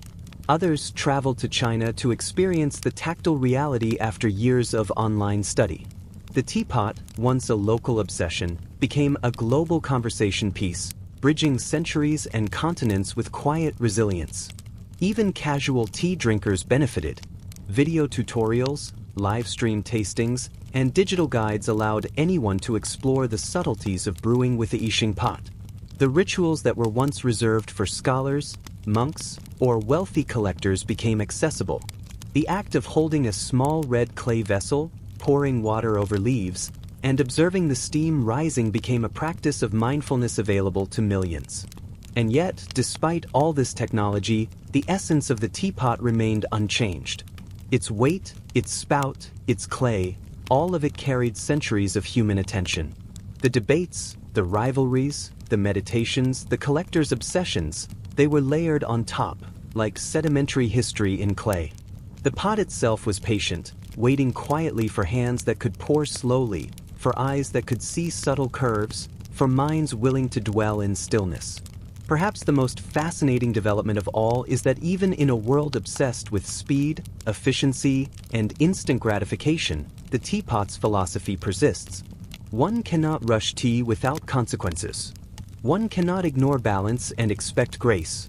And one cannot digitalize care, warmth, or presence, though one can try. The digital age, in its paradoxical way, has emphasized the timeless lesson that teapots have been teaching for centuries, that attention, patience, and reverence for small things matter. That beauty is not only in grand gestures but also in quiet, persistent acts. That a simple vessel, shaped by careful hands, can hold not just tea but centuries of human thought. So, as the world hums with notifications, instant messages, and streaming media, somewhere in a quiet corner, a teapot sits, unchanging. Clay walls still warm under careful fingers, spouts still pour steadily, lids still fit snugly. And anyone willing to pause, pick it up, and pour slowly finds themselves connected to a history that stretches across time and space. A history defined not by power or conquest, but by subtlety, patience, and devotion. The teapot has survived emperors, revolutions, industrialization, and globalization.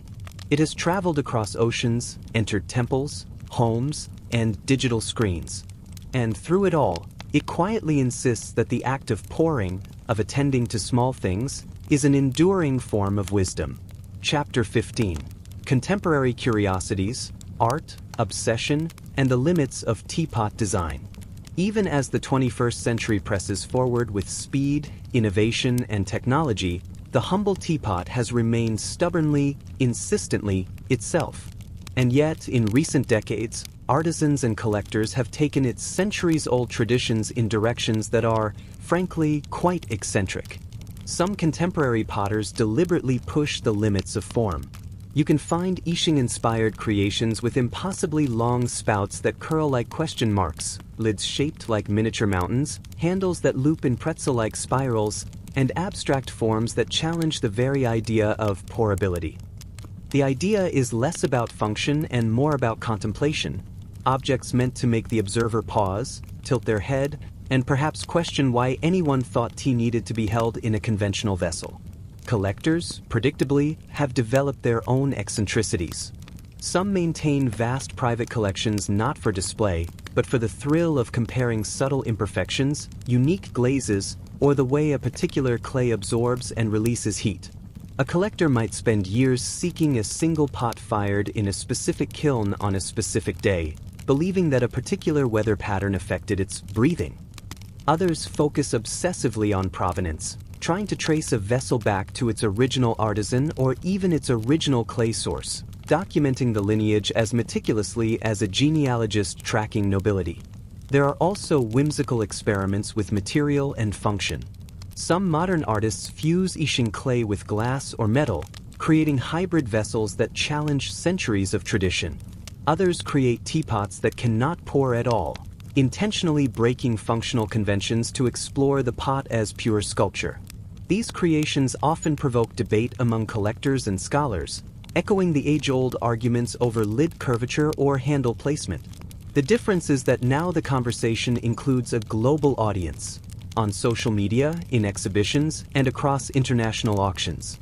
Even pop culture has embraced the teapot, sometimes ironically. Limited edition teapots appear in designer stores, sometimes resembling animals, robots, or abstract human forms. They are displayed more as conversation pieces than for actual use, yet they carry echoes of the same principles debated by literati centuries earlier: balance, proportion, and presence. The function may be symbolic, but the attention remains serious.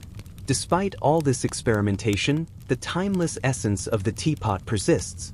A skilled artisan, or even a careful amateur, can still make a simple, traditional Yixing pot that embodies the centuries of philosophy, ritual, and observation discussed in every preceding chapter.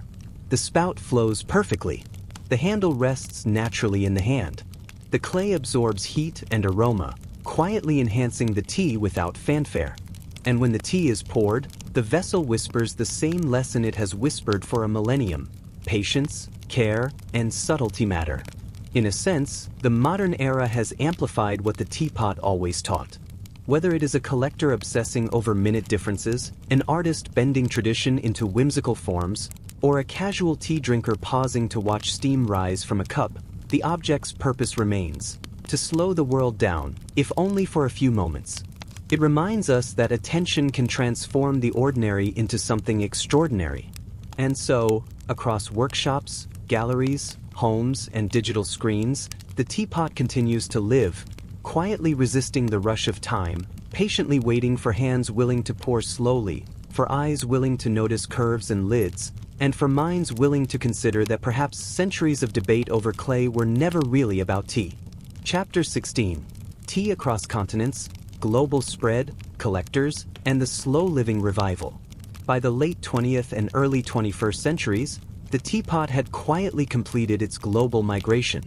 No longer confined to Chinese homes, workshops, or temples, it had traveled across oceans, infiltrated Western tea culture, and even influenced the philosophies of slow living and mindfulness.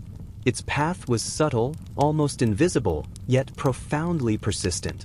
In Europe, the story begins centuries earlier, but by the modern era, teapots were no longer mere curiosities in aristocratic parlors.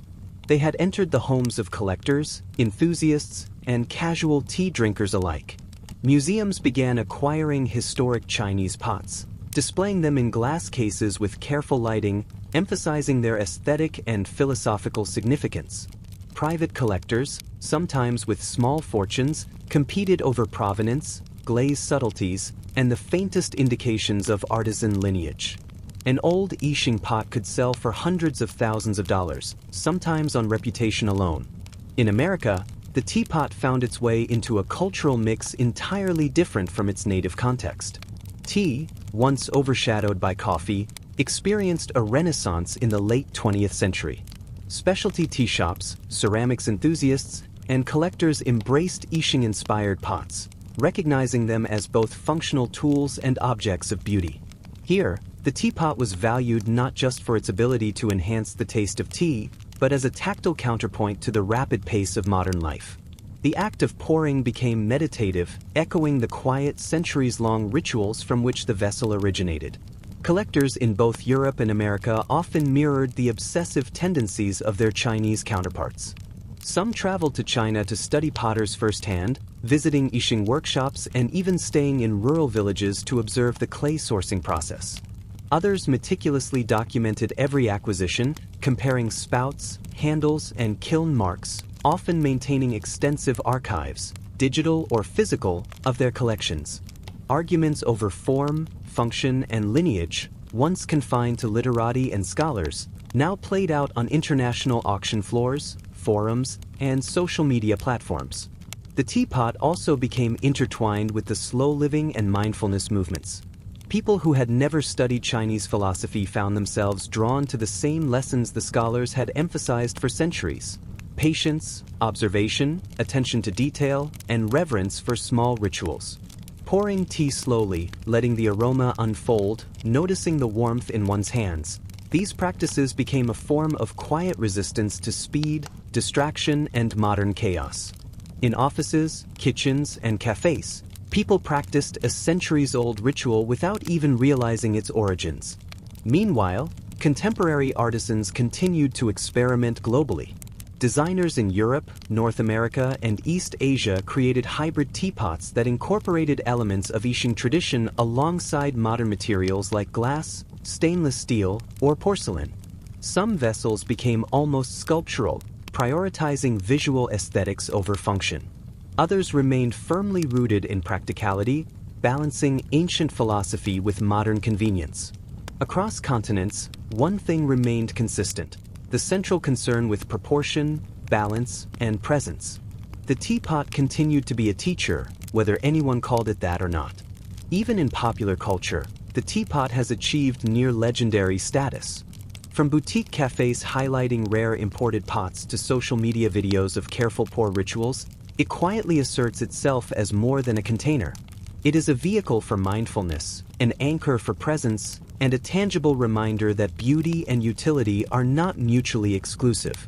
In every careful pour, every steam curl, every moment of pause, the teapot carries the centuries of thought, care, and debate that began long ago in China. And so, the journey continues. Across continents, through workshops, collections, exhibitions, and homes, the teapot maintains its quiet dominion.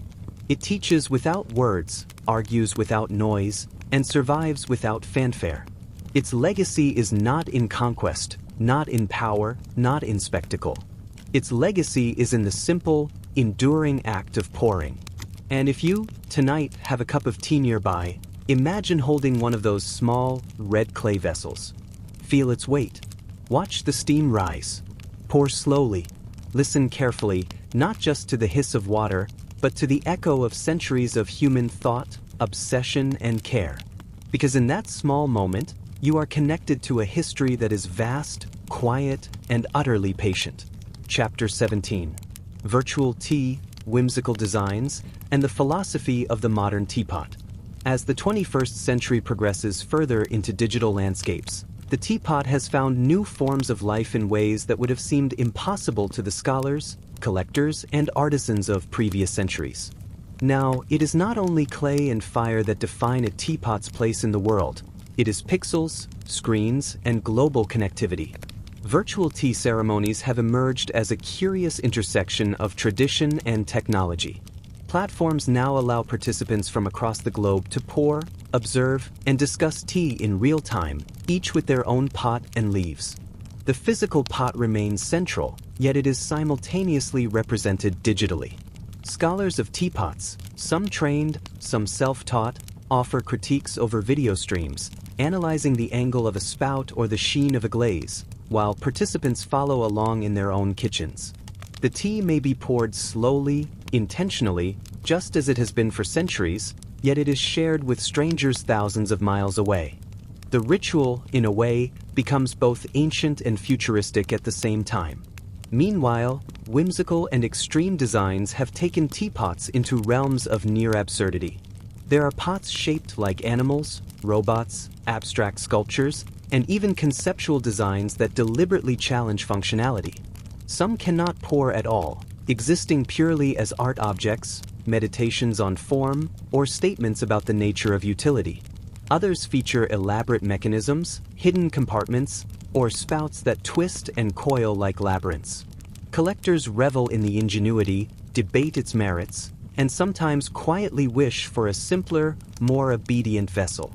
The philosophy underpinning these developments, though, remains surprisingly consistent with the ancient debates.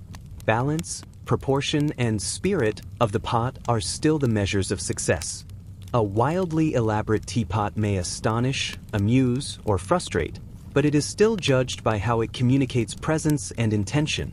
Even the most absurd designs force the observer to pause, to consider, to attend to the vessel in a way that is fundamentally meditative. International competitions have arisen, combining artistry, innovation, and tradition. Teapots are judged not only on technical mastery but on originality, narrative, and subtlety. The quiet, centuries-long obsession with spout curvature and lid proportion has evolved into a global conversation about design, material, and philosophy. Some competitions attract virtual audiences in the tens of thousands, sharing slow-motion videos of pours, zooming in on textures, and analyzing clay composition with digital precision. The arguments, sometimes lengthy, occasionally tedious, echo those that took place in Song dynasty studies, imperial workshops, and private literati collections. And still, the everyday teapot continues to quietly assert its presence.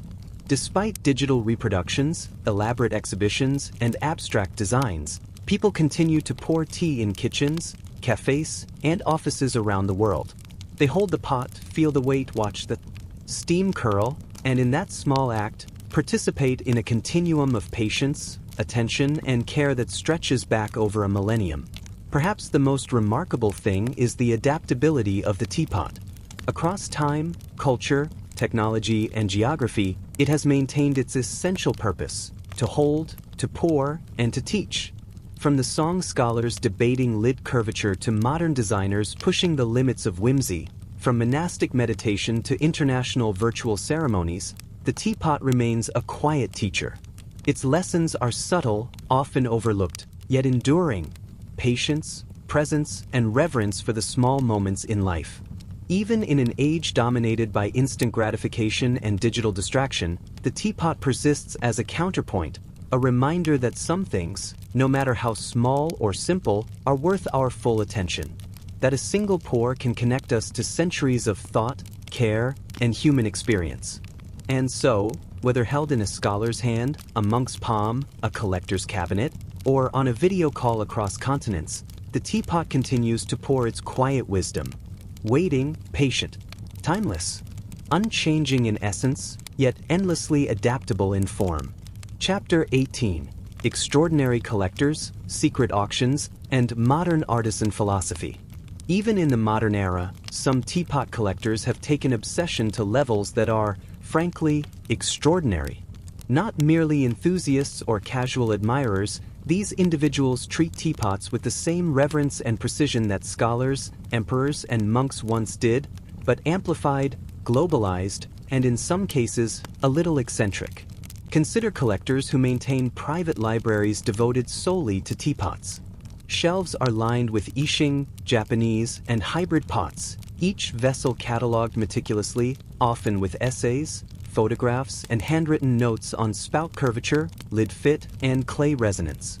Some pots have been in the same family for generations. Others have traveled across continents, surviving wars, revolutions, or floods. For these collectors, each teapot is a story, a tangible piece of living history. Secret auctions are another fascinating aspect of modern teapot culture. Some sales are invitation-only, hosted in discreet galleries or private homes, with pots so rare or valuable that public knowledge of their existence is carefully controlled. These auctions often feature silent bidding, where subtle gestures or whispered communications replace formal announcements. The teapots themselves, some centuries old, some contemporary masterpieces, are treated almost as living participants in the event. Observers speak in hushed tones, examining the subtle sheen of glaze, the precise alignment of spout and handle, the texture of the clay, as though the pot itself might respond to attention. Artisans, too, have embraced a modern philosophy that blends tradition with reflection. Some focus on extreme precision, refining centuries-old methods of clay mixing, firing, and shaping. Others explore conceptual or whimsical designs, creating teapots that are intentionally challenging to pour, visually arresting, or emotionally provocative. In each case, the philosophy is consistent. The teapot is a vessel of thought, attention, and presence. It asks something of its user, whether a scholar, collector, or casual tea drinker. Interestingly, modern collectors and artisans often share insights across borders. International forums, workshops, and exhibitions facilitate quiet but intense debates about proportion, balance, and spirit. A collector in London might exchange observations with a potter in Yixing, while enthusiasts in New York or Tokyo contribute digital analyses of glaze composition or subtle variations in clay texture.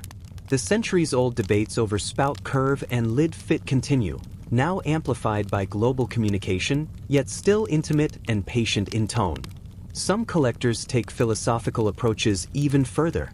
They treat teapots as mirrors of human behavior, observing how people pour, handle, or display them.